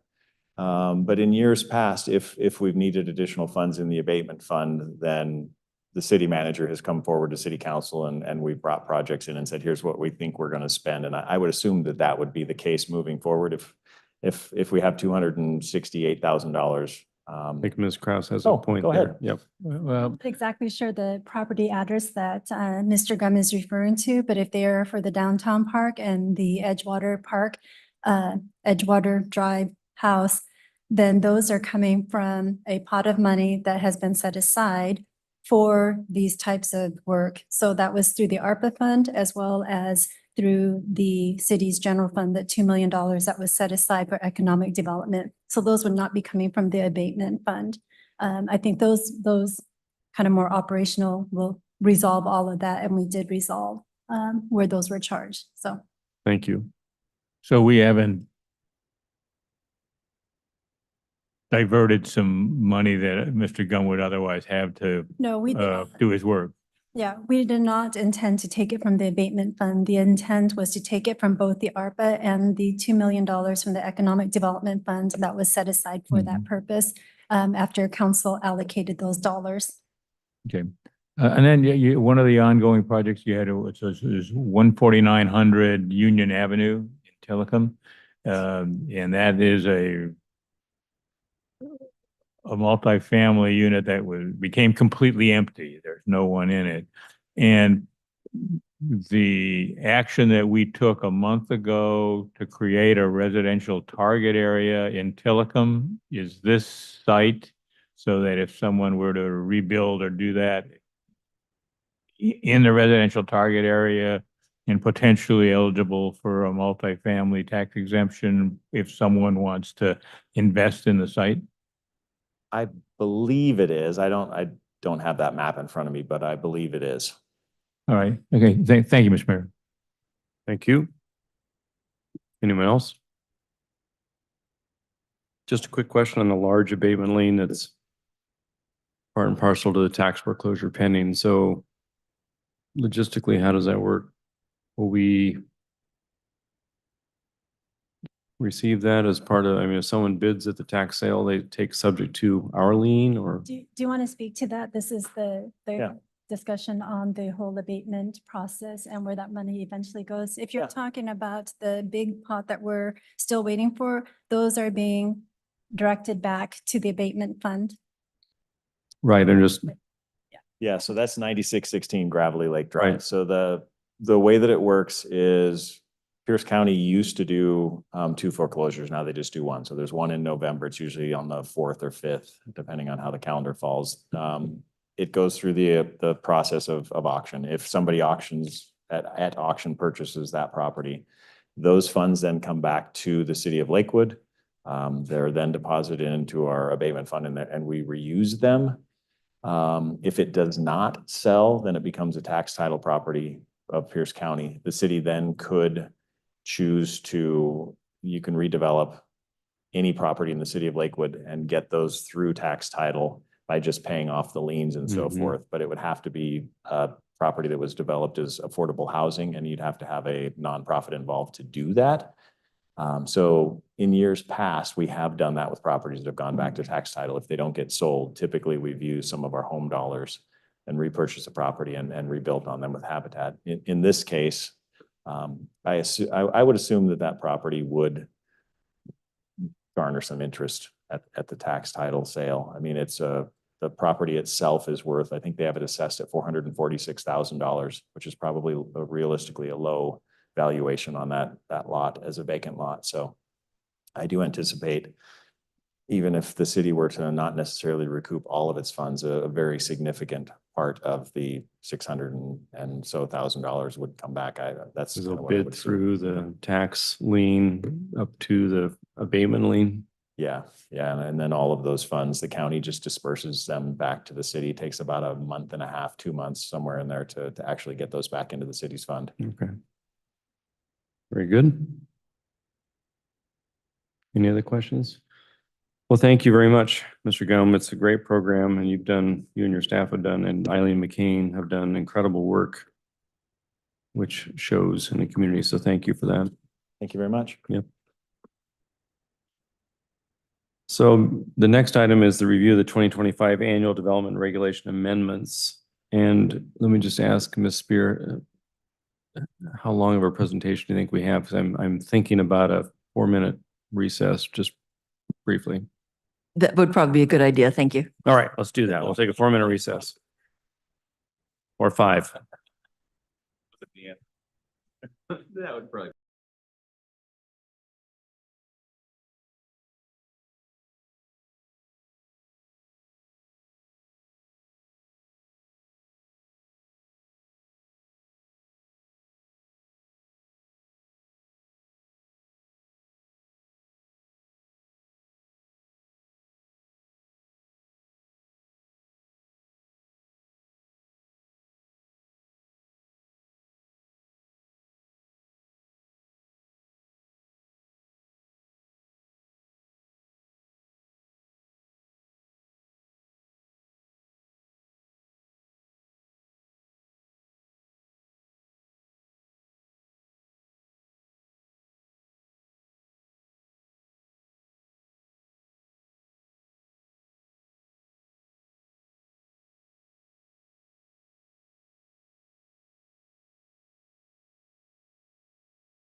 Well, if we can get back to our seats here.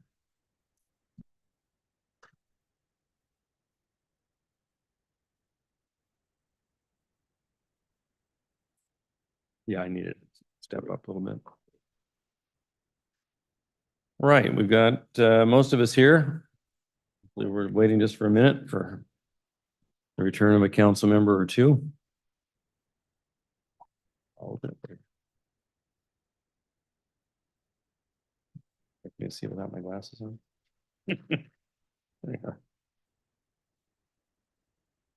think we're just waiting for Mr. Lauricella here.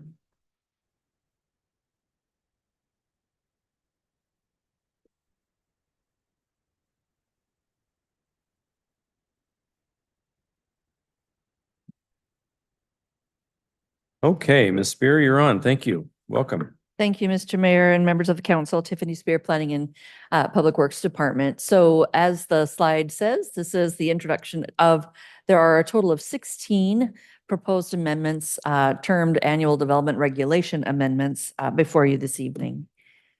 So once we get through the annual comprehensive plan policy review, we also do a somewhat more internally focused review of our development regulations. And there may be a need or a desire to update them based on, for instance, our own staff's interaction with the public, if there seems to be a recurring issue that needs clarification, or if there is something that has happened where we find just an error in our code. So there's a wide range of things that can fall into the bucket of an annual development regulation package.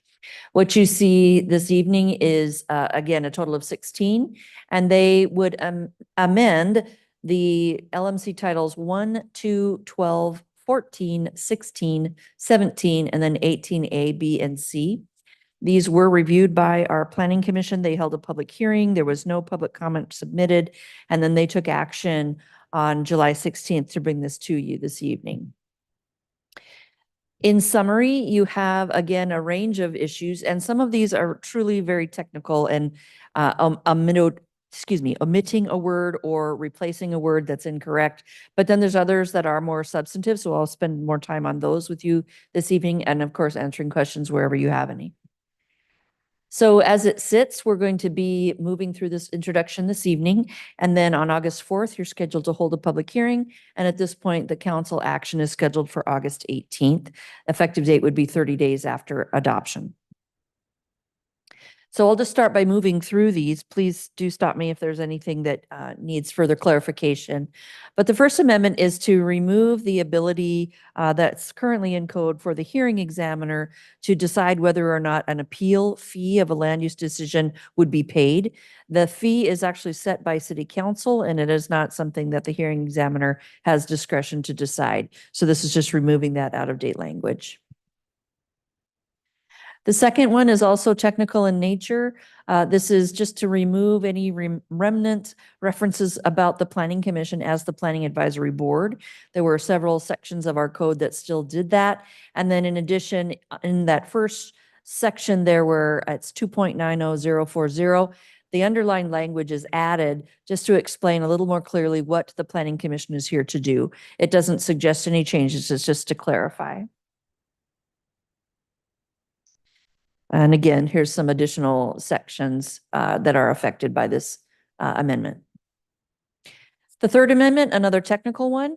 This is purely to correct references in 12.09022 regarding street names, principal arterials in particular. And so you'll see those underlined again in this chart. And most of it is simply adding the acronym for Southwest.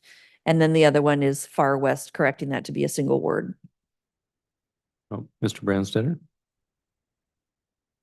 I'd like to ask a question about this amendment. Sure. That, my question has to do with Custer Road Southwest and West. And it is listed as from 88th Street to 74th Street as an arterial. And then later on, we have Stellicum Boulevard from Far West to the west. And on Custer Road, we're not giving arterial designation to the one block that goes from 88th to Stellicum. that is because there are a lot of people who come down Ardmore and then turn and get onto Custer, or there are people who are on Custer who, instead of turning on 88th Street to go to Steilacoom Boulevard, go straight and oftentimes turn left to do that. So I guess is the significance that in that one block, the traffic count is insignificant, even though it sort of smoothly works as an arterial? What I would answer to you in relation to this amendment, first of all, council member, is this is strictly looking at the names of the streets. The update to full Title 12, including an update to traffic patterns, traffic counts, whether something should be considered an arterial or not, will be in a separate Title 12 update that will be coming through Planning Commission and then to you in the near future. What we can do, though, is just highlight for you at the next meeting if all of these still, at the time when this was adopted, which may have been 2009, it might have been more recently, I'm not sure, whether these are all still accurately categorized as arterials or if there are other sections that need to be added. And then if that were the case, they would move through the Title 12 update. So this amendment is essentially merely to correct the spelling or the correct the Southwest. It isn't actually looking at what are principal arterials. It's just correct. Okay, thank you. I understand. Sure. The Fourth Amendment is a little more substantive. This is to clarify that the city, for most of the time, will not be engaged with or try to enforce or be a participant in negotiations about private CC&Rs, covenants and restrictions. There is the language being added at both 1702.020 and 18A10.020 that says when you have an agreement that has actually been a CC&R or an easement that has been incorporated into an approval by the city, that is where the city may continue to track it. Otherwise, those are private agreements, private contractual issues, and the city's not going to be involved. So it's a clarification addition to the code. So what's a good example of how this comes up? I don't know if you've got an example in your head. Because, we had the issue years ago with Ruby Drive or Road or whatever the heck it was over in Oak Brook, and they were jumping up and down demanding that we enforce their private covenant that was residential use, single family residential use only at the time. That would be the easiest explanation I would ever really give you. If it says you're allowed one driveway and someone comes in and puts a second approach in because they put a garage behind the house and the CC&R say, no, you can't do that. They will come in and say, our CC&R say, no, you can't do that. There's nothing in the city code that would prevent you from doing that, but they want us to uphold the CC&Rs. And that is not something that we look at standing behind. That we would not. Okay. No. So what is something that we would? If it was something that was directly tied into maybe plat conditions when we looked at it, it was Okay. both a CC&R and then something that overlapped in the plat conditions, maximum lot coverage or restriction like you spoke to, only single family residents are allowed, and that was on the face of the plat. And it didn't violate Okay. any part of Washington State statute, Right. anything of that nature. Yeah. Okay. Mr. Branstetter. So in respect to that position, we have been subject to a number of legislative actions from the state that relate to what can go on a parcel in a single family thing, but we have many, many parcels in the city that the covenants underneath them, which this address talk about, you can only have a single family home, even though had been mandated to change our zoning requirements and our land use codes to allow otherwise. And so did any of those state mandates address this issue of saying if there was an underlying covenant, it no longer applies if someone wants to build a triplex, say, on a... Councilmember Branstetter, the way the state law currently stands, the only CC&Rs or private language that is negated at this point are those that are overtly racist. Those have been outlawed for a long time, but they do still last some places in particular deeds. The rest of state law right now says if you have a CCNR that says, for instance, only single family homes or only so many homes per acre in this neighborhood, those still control. However, there was a drop dead date in 2023, I believe, that if anything was created since that says that, that is not valid. It was the pre-existing ones that are allowed to stand. Anything going forward, they cannot go against what has been adopted as state law. You know, because, you know, the mayor referenced the issue on Ruby where the city council actually rezoned all those properties to multifamily, and a developer went in and began the process and permitting to get to build the multifamily items that we wanted. And then some folks in the neighborhood went to court and said, no, even despite the zoning change, the underlying covenant only allows single family parcels, and the judge agreed with that to be able to go and do that. So are we expecting the state legislature to take that up in terms of, you said they said you can't put new restrictions after 2023 that would prevent a single family area having more units on a parcel, but that the process by which you would not,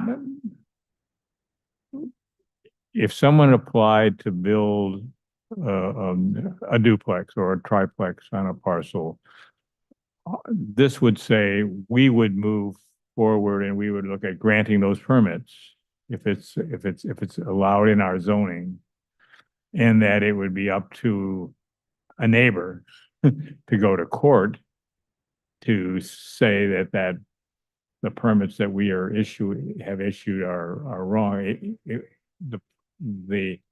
The neighbor couldn't come to us during the permitting process and say, no, you can't issue that permit because of this.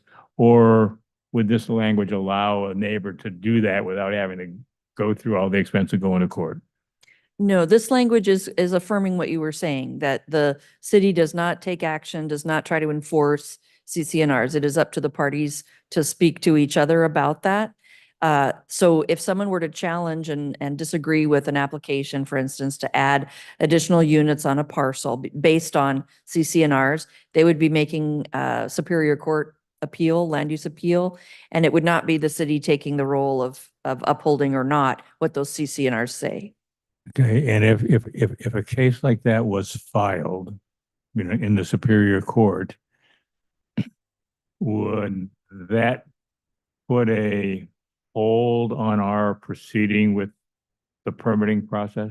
I'll turn over to the city attorney for that one. I'm sorry, can you repeat that?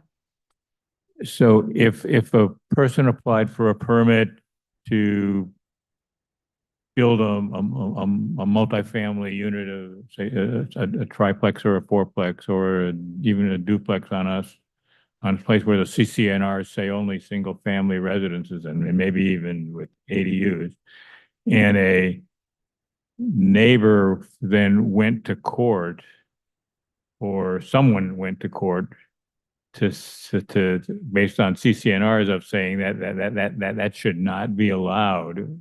At the time that they filed that in court, would we as a city stop the permitting processes until that was resolved?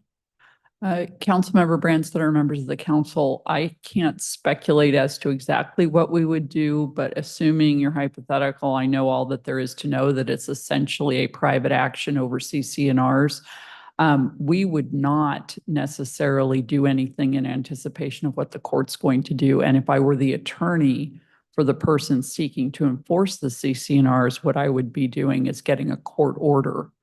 If they can get a court order that stops us, that is what I would tell the staff to look for, because otherwise we're in there getting into the middle of parsing between CCNRs versus state law, and I just think that would not be advisable. Yeah, because I wouldn't want to get us in a situation of where we have promised timely permits and then not, but then have a clock still ticking, but not be able to do it. All right, thank you.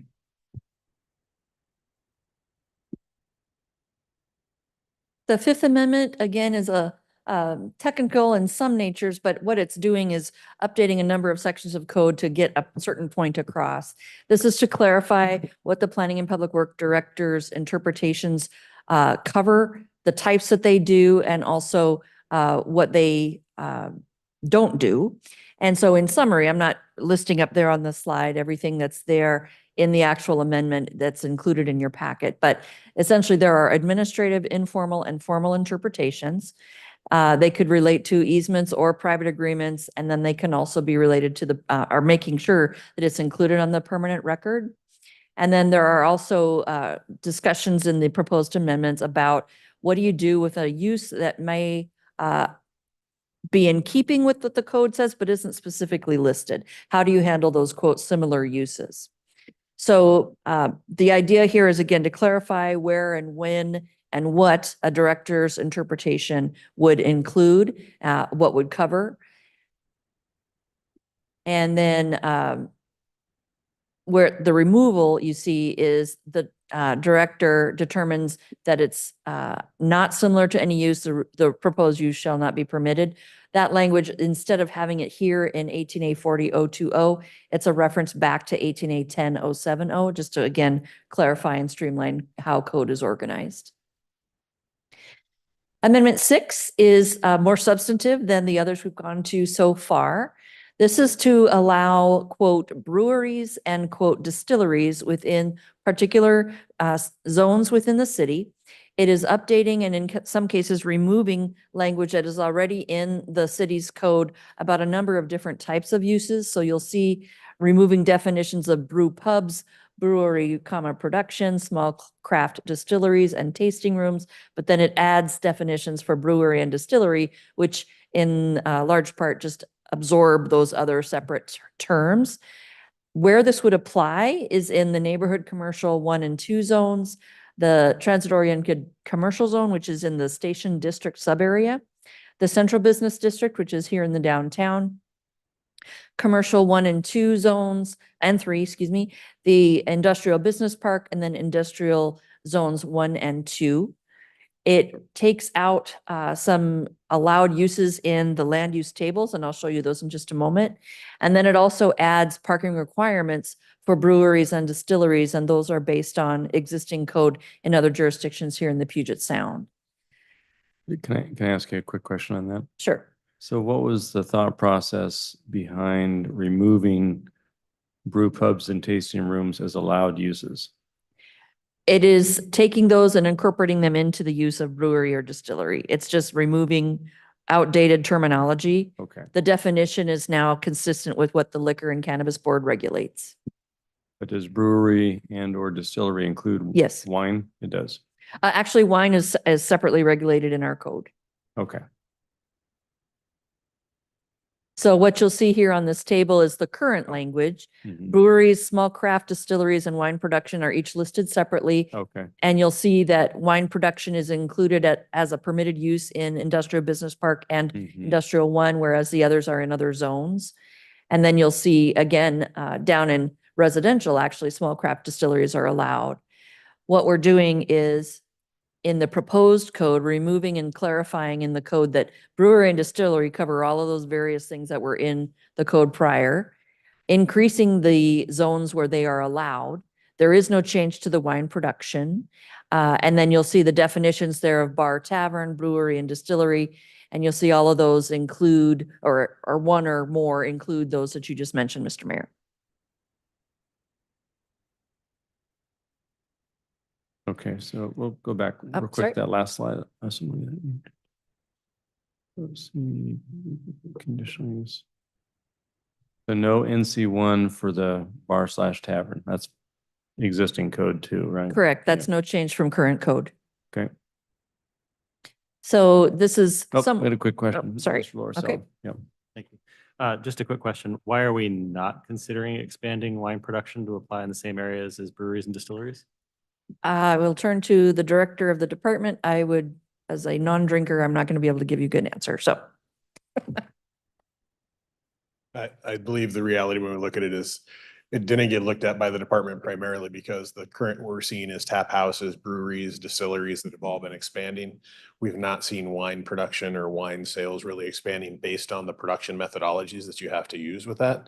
It's not something that you can necessarily do just inside one location like you can with the hoppers and bringing hops and everything to the site. So they're a more unique venture when you really look at it. You have to have a considerable amount of land that does not exist within Lakewood. Makes sense. Thank you. Yep. So this is a zoning code of the city done in color. And the arrows that are on the right-hand side next to the legend attempt to clarify where in the city this would geographically be located. So again, it's the downtown, the central business district, the transit-oriented commercial zone, which is the located within the station district sub-area, and then the commercial zones, the industrial zones, and the neighborhood commercial zones. So most of that, speaking kind of generally in high level, is going to be to the east side of the lakes. And then there's industrial business park down in the south in the Woodbrook area as well. Whether this affects any current businesses in the city, as of right now, there is a distillery, and then there is also the Ram Restaurant, which does brew its own beer on site. Those are both in zones that would continue to allow those operations without any change. The rest of those that are listed have business licenses related to brews, but they are not actually producing them themselves, so they would not be affected by the code one way or the other. So any other questions on this one? Okay. Amendment 7 is looking again at a couple of substantive issues. First of all, though, it's a change, an update to the definition of mixed use to be more coordinated or reflective of state law. The substantive part is actually removing the prohibition on standalone residential uses in part of the downtown in 2 of its overlays. And then the third is a replacement of some outdated maps. So this is the map of where there is this potential change. Mixed use is defined there in the middle of the slide, but you'll see also horizontal and vertical mixed use are defined as well within the term mixed use. So again, vertical and horizontal mixed uses would be allowed throughout the downtown. And then standalone residential would be allowed in the colonial overlay, which is that pinkish one to the north, and then the town center incentive overlay, which is where we all sit or stand right now. Horizontal is referring to single-use buildings allowed on one parcel, and then vertical, as you might think, is within the same building. So any questions on that? So what are we trying to fix or expand here? This is reflecting, again, some of the information that came from your March retreat, where there was some conversation about economic development and the difficulty that industry is seeing in creating mixed-use development and allowing for within those 2 incentive overlays, for instance, truly standalone residential, but also allowing the horizontal mixed use to be happening anywhere in the downtown sub area as a way to just give a little more creativity and variety for developer options. Okay, so not trying to beat a dead horse, I'm just trying to think through it. So horizontal mixed use on one parcel, so it's big enough to have, let's say, a developer want to come in and condominiumize 2 or 3 uses in a horizontal sense. So you got a little slot for a wine bar, you got a little slot for a gym, and you got a little slot for an office space. That's what you're talking about in terms of horizontal mixed use. Yeah, and to point to a nearby parcel, let's say for whatever reason, the original House of Donuts person wants to add some condos on the back of the lot. Okay. They would keep the operation in front, presumably Yeah, of the business, okay. and then there would be the residential piece in a separate building. Got it. Makes sense. Okay. Amendment 8 is a technical one as well. Down at the very bottom of the chart you'll see on the screen, it's removing the requirement to proactively send out a notice of an administrative permit decision to people who have said, hey, I'm interested in this application. And the reason this is being removed is now with the city's new permit system, anyone can come in and look at any application, any permit, any project at no cost and at any time. So this is just removing some administrative burden on staff when all of that information is readily available to the public.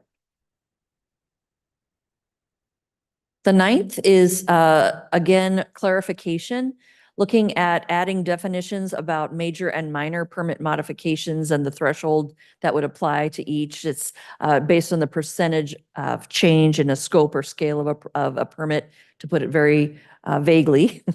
In 18A20-080, there's a number of changes, clarifying final plat, final subdivision, and the fact that in state law, you have to have a preliminary plat and then a final plat before you can have the final approval to move ahead with vertical construction. It also allows a couple of things added, facility master plans, clarifying what those are, the allowance for RV use in manufactured home parks, and then again, including preliminary unit lot subdivision as an application type to the table of all of the application types that we have. The 10th amendment is just saying if you are someone who is applying for a comprehensive plan, rezone is the most often example, but anything related to a comprehensive plan amendment, you have to put up one of those big wooden signs in order to be able to have that post what is being proposed there. So you've all seen them for construction projects. This is saying that consistent with practice, we just are adding this to code. If you're applying for a rezone, you also need to have those boards up for the city to be able to access. The 11th Amendment, another technical one, is saying that when you are doing a short subdivision, meaning up to 9 lots out of a single parcel, that you also need to do a survey and then record that survey with the deed or other documents that are ultimately recorded for the project.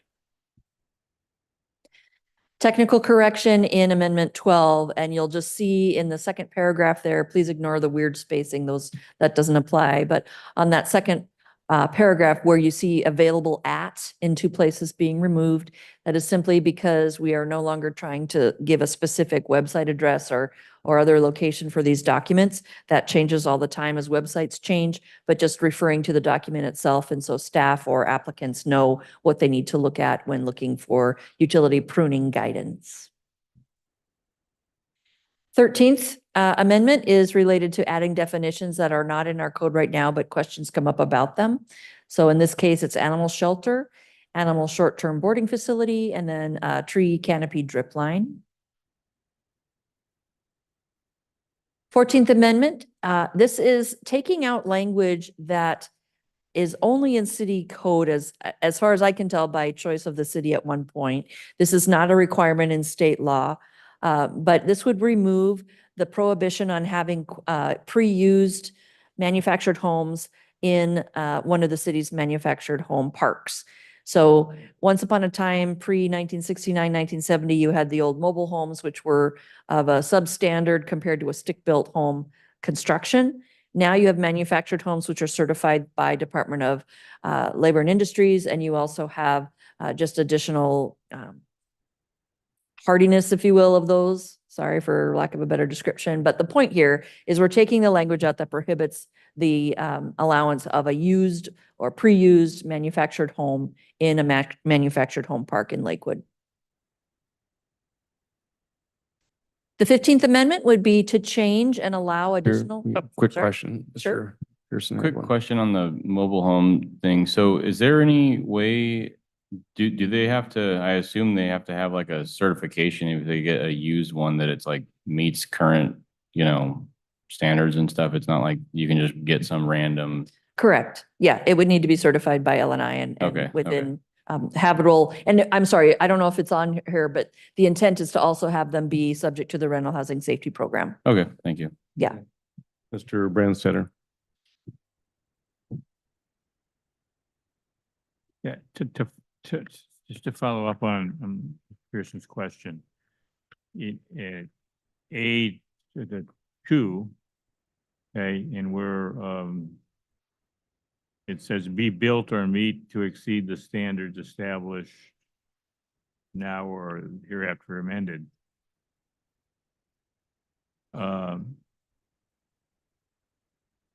Meeting those when they were built is not the same as meeting them now.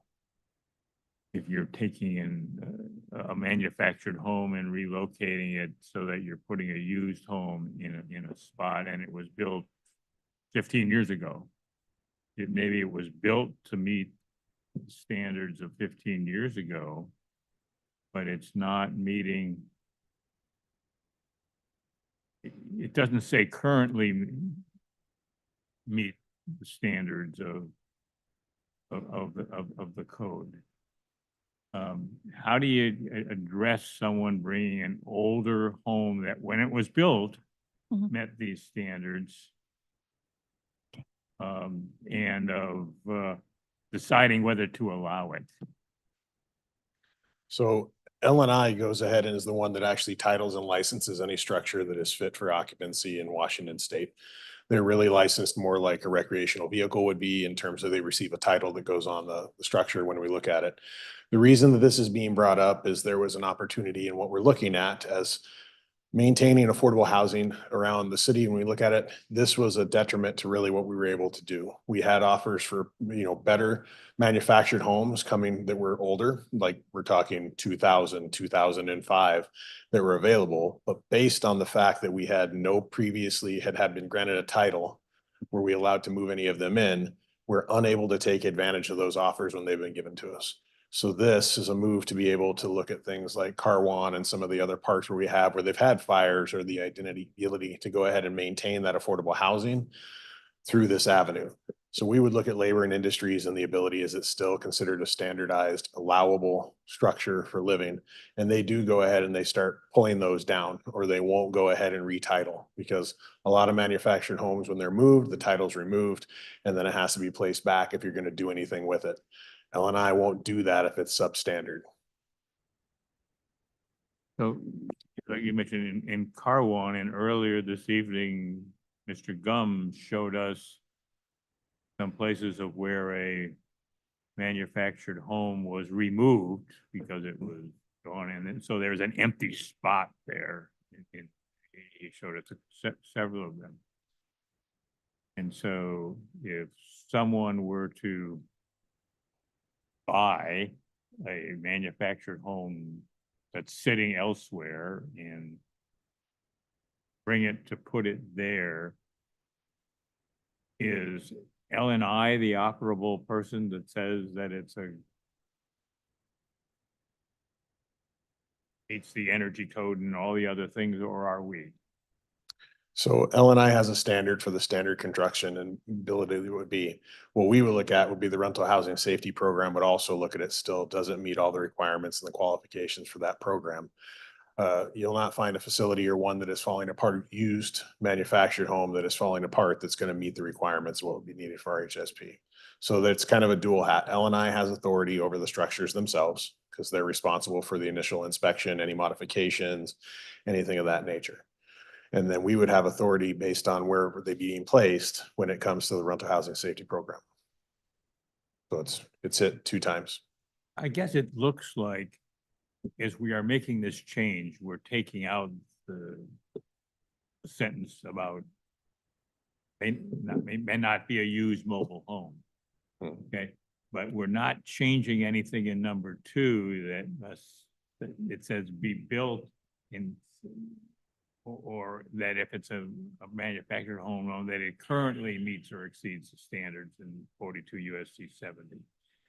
Because before it didn't need to say that because they were all going to be new.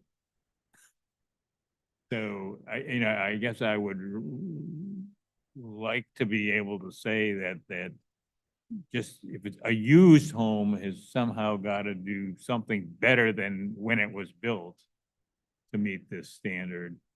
But there needs to be a way to decide that it is, okay, whether either by L&I or by us. We didn't need to say that before because there weren't going to be any used mobile.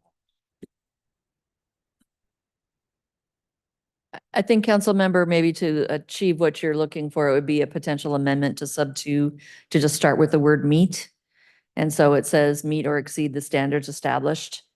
The other way to do it is to clarify that it will be subject to the rental housing safety program within this code. So there's a couple of ways that this could be amended prior to action by the council in a couple of meetings, if you like. I think if you took the be built to out, you just started at that meet.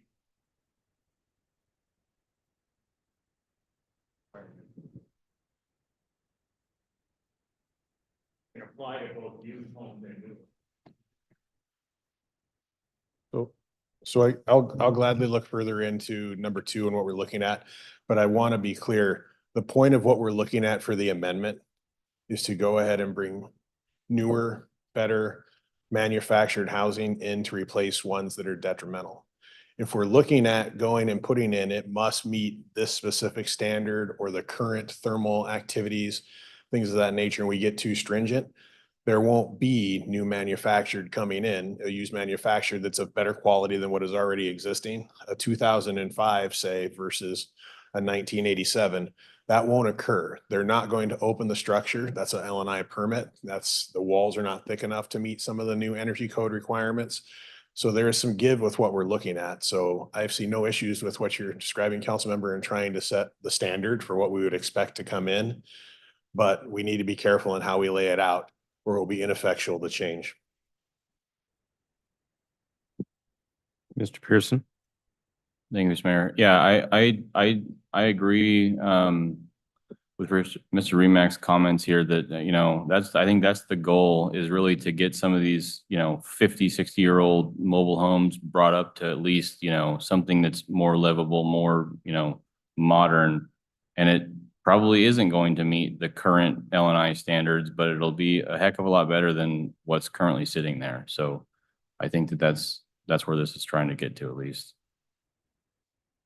Mr. Boki? At the risk of really sending this off, let's get a baseline here. What happened in I think you mentioned 1970, that really improved the quality of the mobile homes? So in 1977, building permits in the state of Washington came into existence. So everything from the late 70s thereon only got better and better as we moved along. Really, things were more regulated. So it would have been the same with a manufactured.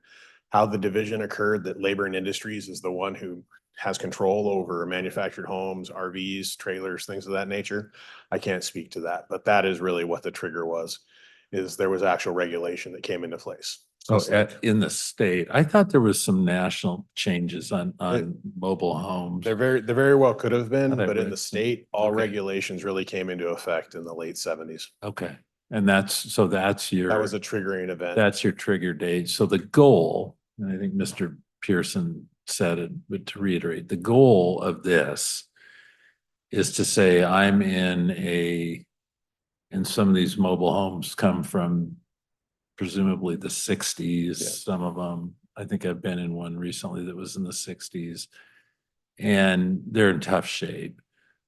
But rather than go out and purchase a new one, which I have no idea what the cost would be, they can purchase apparently there's a market out there to purchase a 20-year-old one. Yes. And that'll be much more efficient, safer, hopefully more comfortable because it's better. So I think the best reality to really speak to it is we go out right now with rental housing safety program and we do inspections of the mobile homes that exist, mobile homes or manufactured homes, depending on the age and where they fall out. There can be different titles for them. And many of them are in a state of, they were not meant to last the number of years that they've been put in use. The construction methodology from when they existed was all aluminum siding with aluminum skin on the top. And since then, trees have fallen, holes have been poked in it, things have failed, walls have started to fail with water creep and entry into them.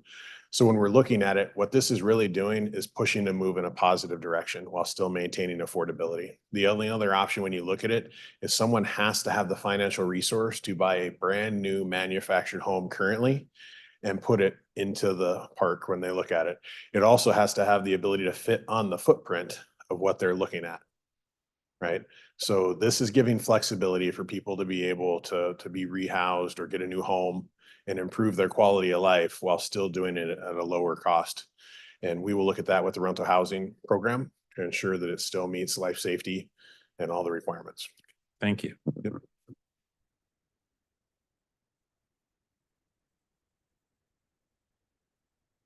Amendment 15 would add a couple of uses to the commercial 3 zone, which currently aren't there.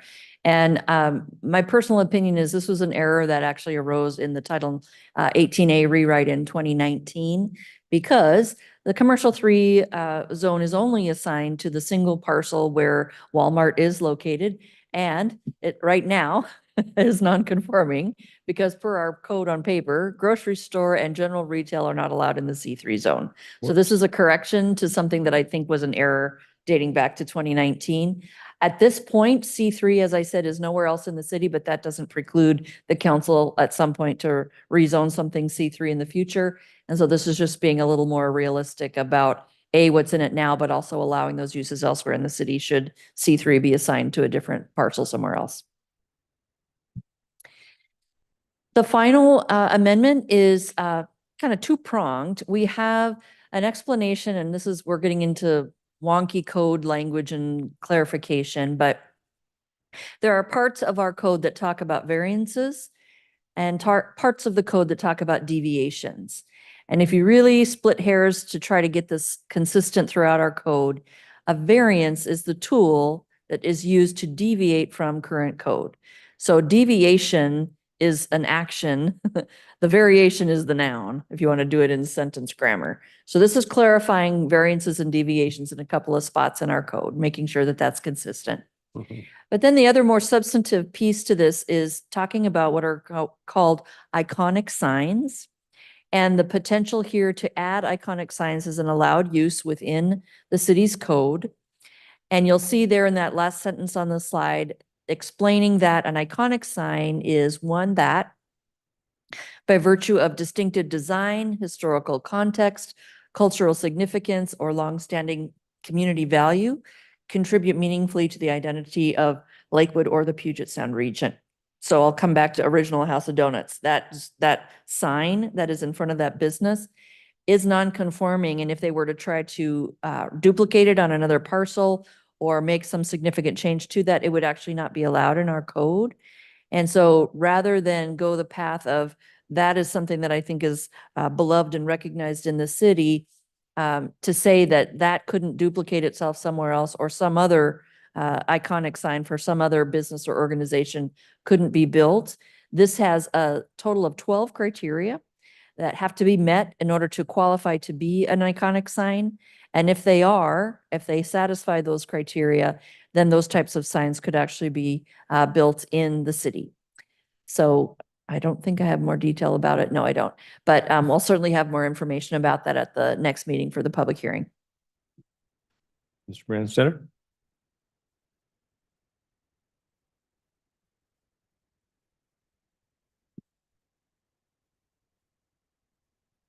I understand that definition of an iconic sign, and I can think that there could be some that meet that definition.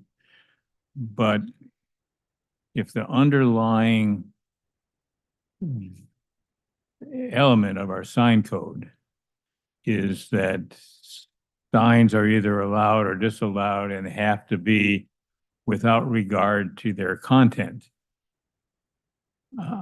that seems difficult to apply with this definition of where you've got to be able to say it's an iconic sign without reading it. And if we're intending for that to be a variation from that underlying principle, which is one that we applied not because we invented, but because we were told we had to. You know, is there something in here that would be able to defend that? I mean, I don't imagine that's going to be a lot of iconic signs, but I can't imagine defining something as an iconic sign without reading it first to see what it says. And that's been a underlying prohibition in terms of how we make all other signs legitimate. We talk about how they're built or how tall they are or what size they are or what they're for, but if we're going to go make this an exception to it, okay, and then we ought to say that we're doing that rather than implying that we're keeping the same content neutral standard. I'm not quite sure how to respond other than to say I can bring more information next time about the background to the criteria that is proposed. It is based on the City of Federal Way's recent action to adopt similar language. And I can also verify the type of legal analysis that may have been done by Federal Way to verify that this is still consistent with the U.S. Supreme Court case Grants Pass, which is what is the basis for the sign code that was adopted in Lakewood a few years ago. Yeah, I can imagine some cities, even Lakewood, having a particular sign that they somehow wanted to make conforming and coming up with a iconic sign type, but I just don't know that that's right. So with that, Mr. Mayor, those are the 16 amendments. And again, they're scheduled for public hearing on the 4th and then action on the 18th. Very good. And I understand these were all recommended amendments by the Planning Commission to us. Yes, the Planning Commission did recommend them through their resolution. Great. Well, thank you for your work on this. Thanks for the Planning Commission members who are here. I see a couple of them out in the audience. Thanks for the work on that. So that concludes our items for discussion tonight. We now turn to reports by the city manager. Ms. Kraus.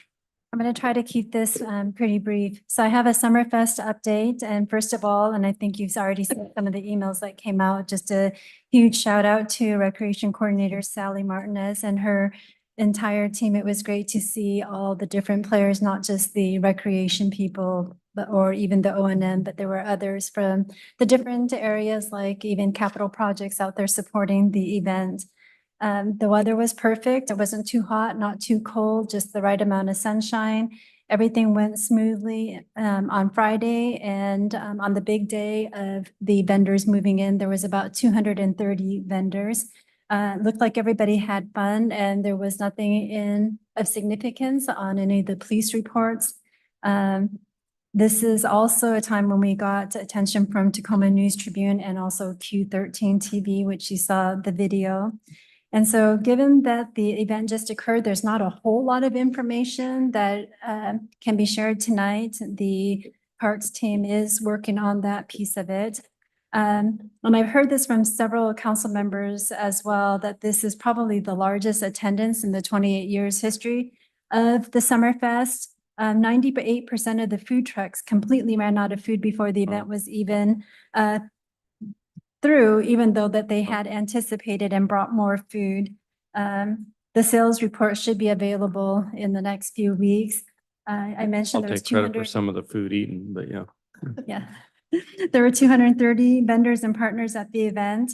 The check-in vendors took place on Friday and Saturday and was extremely organized. We did receive a comment that I want to share, and that was, I have to tip my cap to your awesome organizational skills. Your team was very impressive. I pulled up on Friday to set up and greeted me and hand delivered the payments, then escorted me to the little golf cart to our location, smooth as silk, great job. And that was coming from John Ferguson, the manager of events and Mobile Hot Shop Museum of Glass. Those in attendance seemed to be very happy and joyful. There were some comments on social media, some of which you've already seen. There was a comment of huge shout outs and kudos to the Parks Department. Summerfest at Fort Steilacoom Park was awesome and well organized. So much to do and eat. Music was fantastic. A special thank you to staff in the kids jump area. They were patient and kind. With all the excited kids late into the night, traffic was even organized. Well done. Great job, everyone. Enjoyed it immensely and look forward to next year. Such a great event. Yes, I was very impressed with the parking situation. My roommate went and said the music was fantastic. We did hear back from the popcorn vendor, and this was kind of cool. This popcorn vendor does big events, including the Puyallup Fair, and he said that this Summerfest was his best day ever. He sold $9,000 in popcorn. Wow. And $2,000 in water. So that was good. On the police side, Profit. we started off with 22 on the roster and ended up with 28 officers. They had 3 units out there, traffic management unit, a park patrol. This included the bike team and also officers on traffic. They did public outreach team, which included static display at the BAT rescue vehicle, the drone program, and the neighborhood policing and special response teams. Overall, the traffic was able to keep with traffic moving, although there were obviously some backups at times, and then depending on when you left, I had a good 15 minutes to get out, and I heard that somewhere 30 minutes, and I know that mayor was out there directing traffic, but you got to take into consideration if this is such a big event and, being able to draw in that many people to have even more manageable parking than in previous years. There were 28 calls for service, but nothing of really significance. Some of them were just getting the adults with their children and such. So on that part, and then on the sister city stage, that grew. They hosted 19 performances representing 18 different cultures from 17 different countries with 12 interactive sessions involving the audience. I think for many of us, having the Gimhae sister city delegation and the K-pop was a huge hit. We've seen the younger kids, the older generation dancing along with the music and really feeling the vibe of the K-pop group. So that was very special. So that's a quick update for the Summerfest. On the H Barn restoration and renovation schematic design update, I know the council has asked for this, so I'm going to give a pretty brief overview on that. But the total cost estimate came in at $14.3 million. And this includes the building, the site work, architect and engineering services, the permit fees, the cultural resources, archaeological, if there's anything, survey and special inspections, site furnishings, contingencies for the design and estimating, as well as the construction, bonds and insurance overhead and profit cost escalation to third quarter of 2026 and the sales tax. So of this $14.3 million, there could be a reduction of $3.9 million to get us down to the $10.4 million by revising assumption of cost construction in Pierce County, as well as pulling out items that can be eliminated entirely or reduced, such as landscaping, the security and communication features, such as IT, AV, and camera equipment, the roof covering assumptions, switching from a 3-phase higher capacity for electricity to a 1-phase and reducing the scope of parking lot to cover only the ADA stalls. So that would take us to about 10.4 million. But then there are some alternative adds, and that would bring it up to about $11.5 million.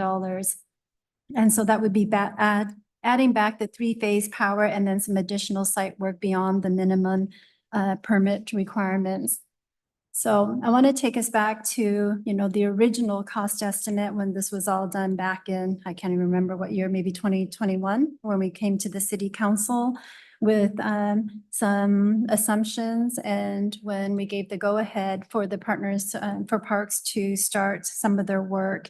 And so the total project cost was estimated back then at $7.4 million, and I'm just using round numbers. And that 7.4 million, 6.9 million, 6,880,000 would have been the construction portion of it. And that would have been covered by some contributions from Partners for Parks through their campaign process, which I believe we got up to about 2.7 or $2.9 million dollars in campaign contributions. There was also about 530,000 that we knew at that time, based on this lower number, that we would need. That amount hadn't been determined at the time, in the tune of $530,000. There are some state capital budget, which was anticipated for the city to apply, of $250,000. We are starting that state legislative policy. And so we've asked for departments to submit and trying to determine if it's feasible to even apply for any type of funding. And then there was also the discussion at that time, back in 2021 or so, that potentially applying for the lodging tax grant application. And, you know, our McGavick Center is, last payment will be in 2027. So that'll free up some of the funds. And so the thought there was to seek $2 million on a 20-year bond. So the debt service payments would be about $160,000. And then there was some identification of some potential grants, and this included the Trust for Historic Preservation and then Pierce County Lodging Tax. So based on those three different scenarios, in the full-blown $14.3 million, we'd be about $7.5 million short. Just with some of the reductions, about $3.5 million short. And with the added, you know, like the site development and the three-phase electrical, we're looking at about $4.6 million short. So I guess the question for City Council is, what is the next step? What would you like us to do, seeing these numbers and some of the competing projects that we have in terms of competing for funds? So something to think about. I mean, we can come back with more information, but again, this is very high level. Probably, yeah, I don't want to speak for the group, but probably worthy of a study session to really kind of chew on it a little bit more thoroughly. Maybe, folks, what are your thoughts on that, Mr. Loricella? Thank you, Mr. Mayor. Yeah, I agree. A study session is definitely a first step to getting farther along this path. I think we also need to take into account that there's a lot of instability both in the council and in our city staff right now, and we may want to wait until we have a new parks director, a new city manager, potentially new mayor and deputy mayor, to make sure that we are aligned with the vision of the organization going forward. So we have to balance H Barn, community center, downtown park, some combination of all of those and what that's going to look like. It may be by the fall, not only will the new, Mr. Russell be here in late August, but there may be an opportunity to have kind of a thinking session, study session on possible multi-generational facility footprint that could go in the downtown park. Who knows, right? But it will be a Hobson's choice. It'll be challenging given the finances. Okay, so then Oh, it takes. Mr. Branstetter had a thought there. Yeah, Mr. Mayor, I think the viability of moving forward is at least can be one of the topics we have when we have our delayed joint meeting with the LTAC board, and because obviously this is going to be something that they would either be impacted by a decision one way or the other on to do that. And I agree with Mr. Loricella that we got some key players missing that ought to be able to weigh in on this. You don't want to say welcome to the city. How about finding $4 million in the next week? Something like that. So I also do want to state that as part of this, there's already been about $1 million that's been under contract for the architect. So 5 million, you said? 1 million. 1 million. Yeah. So we're already into it from that perspective. Okay. Which then takes me to the downtown park, because I know that there's been interest in developing the downtown park and just, looking at the schematic design. We do have funds for schematic design, but I think we need a little bit more direction on where we want to go with this design. We're talking about the downtown park with the bagel shop area that we've now own, but just getting a feel for what the city council is interested in. I know that at the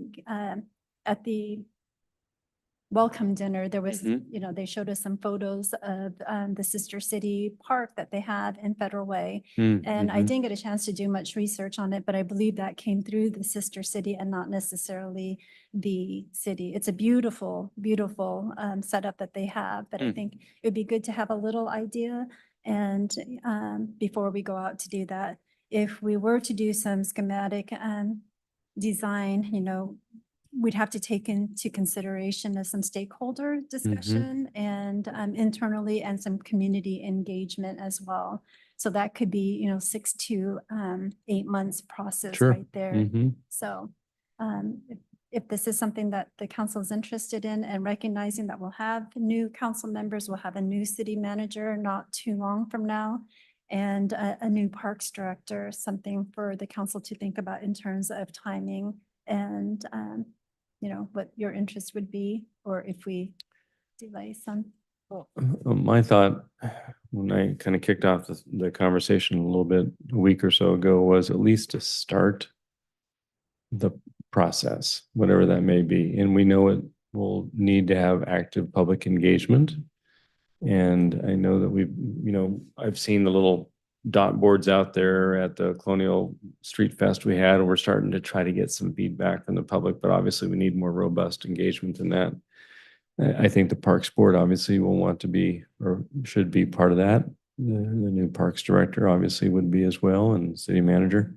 But I think starting, at least defining what the process can look like, and maybe working on an RFP or whatever we can chat about. Of course, you're going to want to have components, but it's really kind of an RFP to get the right kind of organization, entity, design firm to at least help us start the conversation that would lead to a process that would ultimately lead to some decisions on component structures of what we want, what we think we want to have there.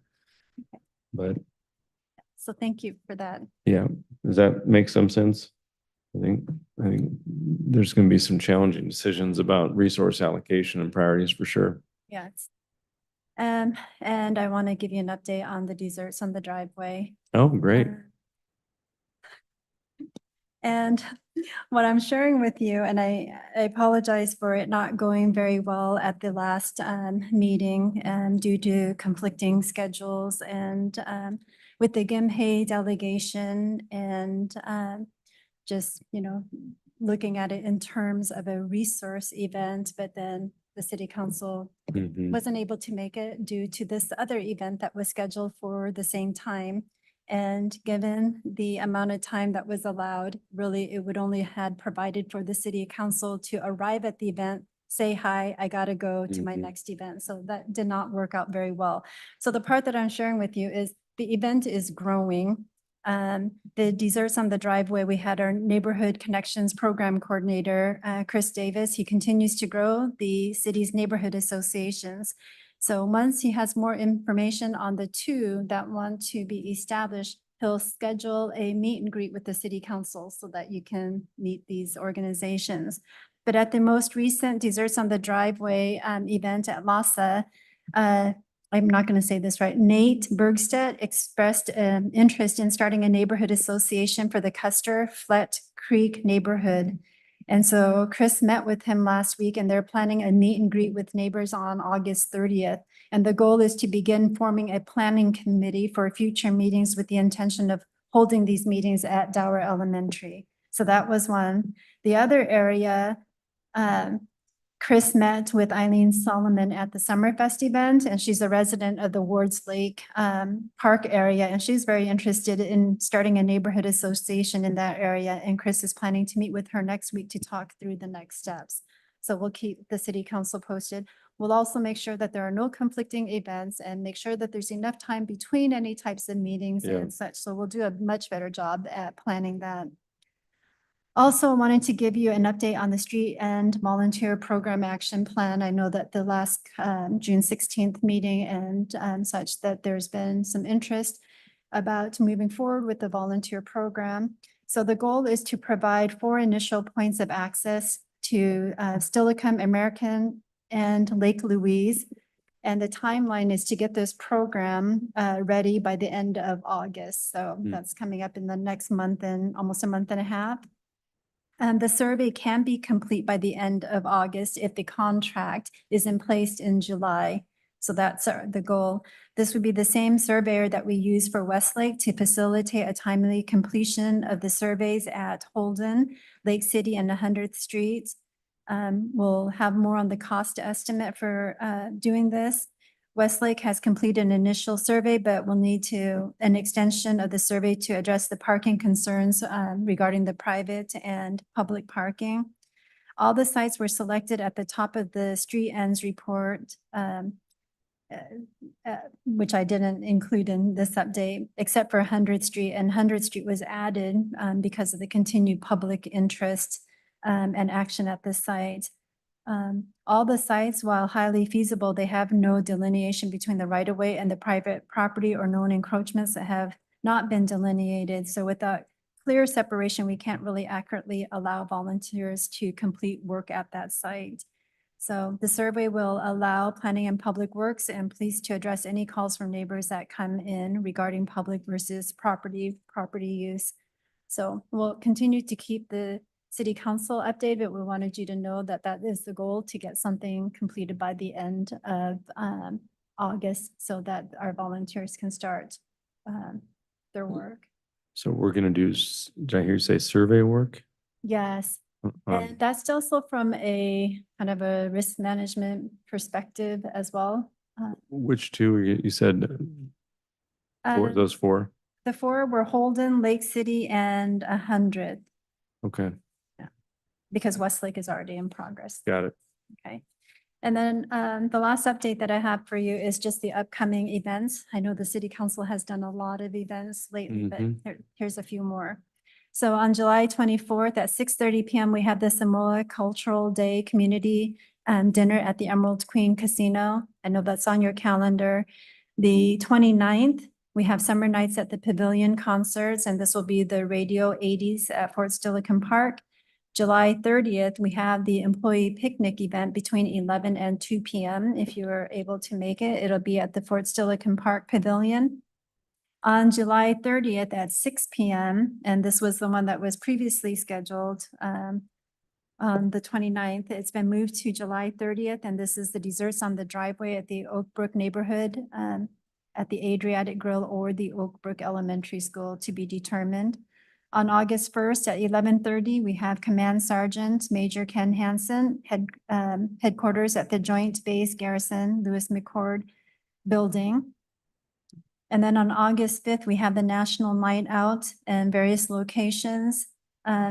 Our city clerk provided the draft event listing and just asking city council to let her know if you're going on your own or if you're going to be riding with the police officer so that she can do some coordination.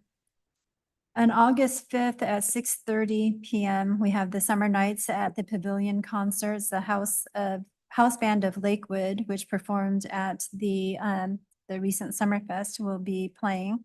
August 6th, we have the N Brothers Bakery grand opening here in the town center.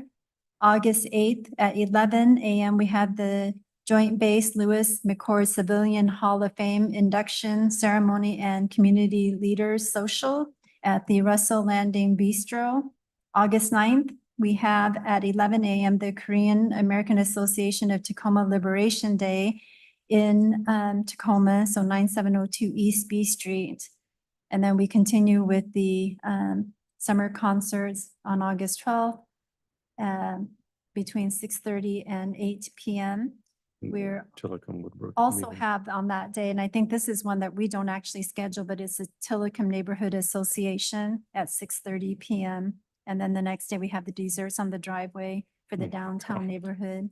And the location is to be determined. So that takes us through about mid-August. So that concludes my update. Thank you. That's a lot. That's a lot of meetings. Okay, thank you for that. Any questions of Ms. Kraus? I am too afraid to ask. I am too afraid to ask. I don't know how I'm gonna do it all. I am doing the the Samoan Day event this Thursday. I think I was asked to speak at that. Mike, you're doing the other one, right, on the 10th or 9th? The Korean American Association Liberation Day. I think you're down for that one.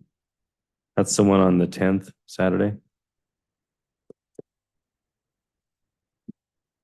10th. Or 9th, excuse me. Yeah, the 9th. Yeah. Got it. Okay, so we're covered for those two in terms of speaking stuff. Okay. Very well. Mr.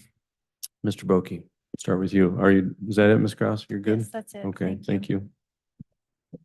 I'll just short remark. Summerfest was great. I'm just amazed. The weather really cooperated. That's out of our control, but staff really deserves a lot of kudos for how that event really came together. I actually parked up at Pierce College and walked down and walked back. So that was a big deal for me, but it was a great place to park. There is parking available up there. People were taking the bus. But the events itself, the entertainment was great. I really enjoyed our time with the folks from Gimhe. And it was just a really well done event. I think we don't realize just how it's risen in the ranks of places to go to because it's a great venue. The park is just a great venue. It's big. And so you can have a lot of people there and at one time, and it gets a little crowded, granted, but it really does feel good. And a lot of food trucks got added, which actually I think helps the experience because then you don't have to wait in line as long for stuff. And so actually, I just thought it was really an incredible event, really well done. So kudos to our staff. That's all I got. Councilor Laura. Thank you, Mr. Mayor. Sorry I missed Summerfest this year. Everything I heard was that it was amazing. To hear that 98% of the food trucks sold out, that speaks volumes to your appetite, Jason. Appreciate it. Exactly. Anything I can do to help. Yeah. But no, sorry I missed it, but glad it went really well. I'm looking forward to next year.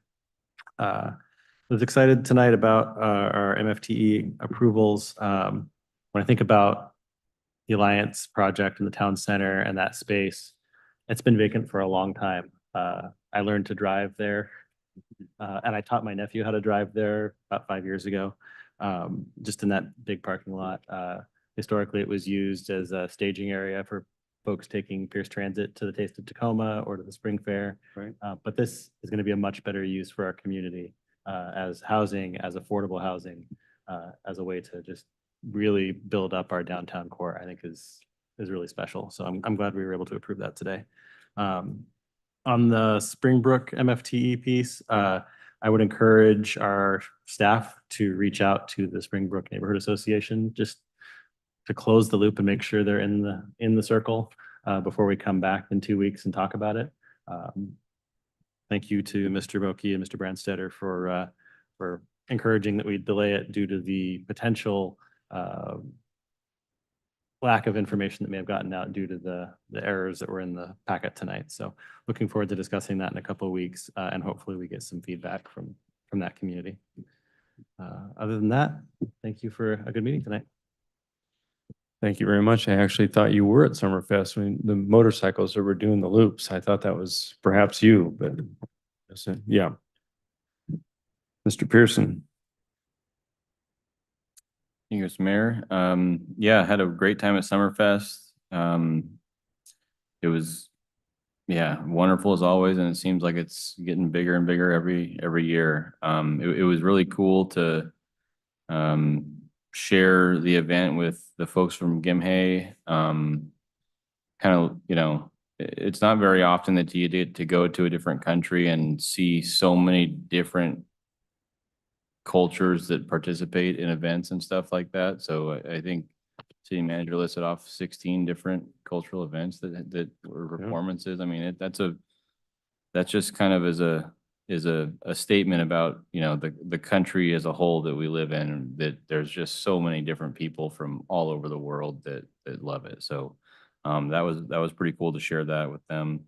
I have PRAB tomorrow and PSRC on Thursday. Very good. Thank you, Councilmember Brandstetter. Yeah, I had a exhausting time on Saturday at Summerfest. You got to do a long day and enjoyed it. It was going on. Mr. Mayor, I suggest that you send a letter or a note to the mayor in Gimhe and perhaps include the 4 coins that we didn't have a chance to present to the guest performers. That'd be a good idea. A little thank you letter, and maybe we can forward that to June and she can get it to those folks. Be happy to do a letter. Good idea. All right, and see everybody in 3 weeks. Very good. Deputy Mayor Moss. Thank you, Mr. Mayor. Kudos and duplicates for the Summer Festival. It really was a great time. Lots of people, and I think a lot of it, the increase has to come from the closure of the Taste of Tacoma, because they don't have that anymore. So a lot of people were there that would have been attending that area. So that's good for us, because that was vendors all over the place. So it was very well done, very organized. And obviously the foods were good. It's all gone. I did attend the change of command on for the 627th change of command on Monday last week. And I enjoyed the dinner with the K-pop group. They are really energetic and a lot of fun. I look forward to seeing them again. Let's see, was there anything else I had to say? Oh, National Night Out, I'm looking forward to that. And that's all I need to say. Thank you. Very good. Thanks. Again, kudos to Summerfest for all the many, many good positive reasons. Thanks you, Scott, and your team, and everyone for doing such great work out there.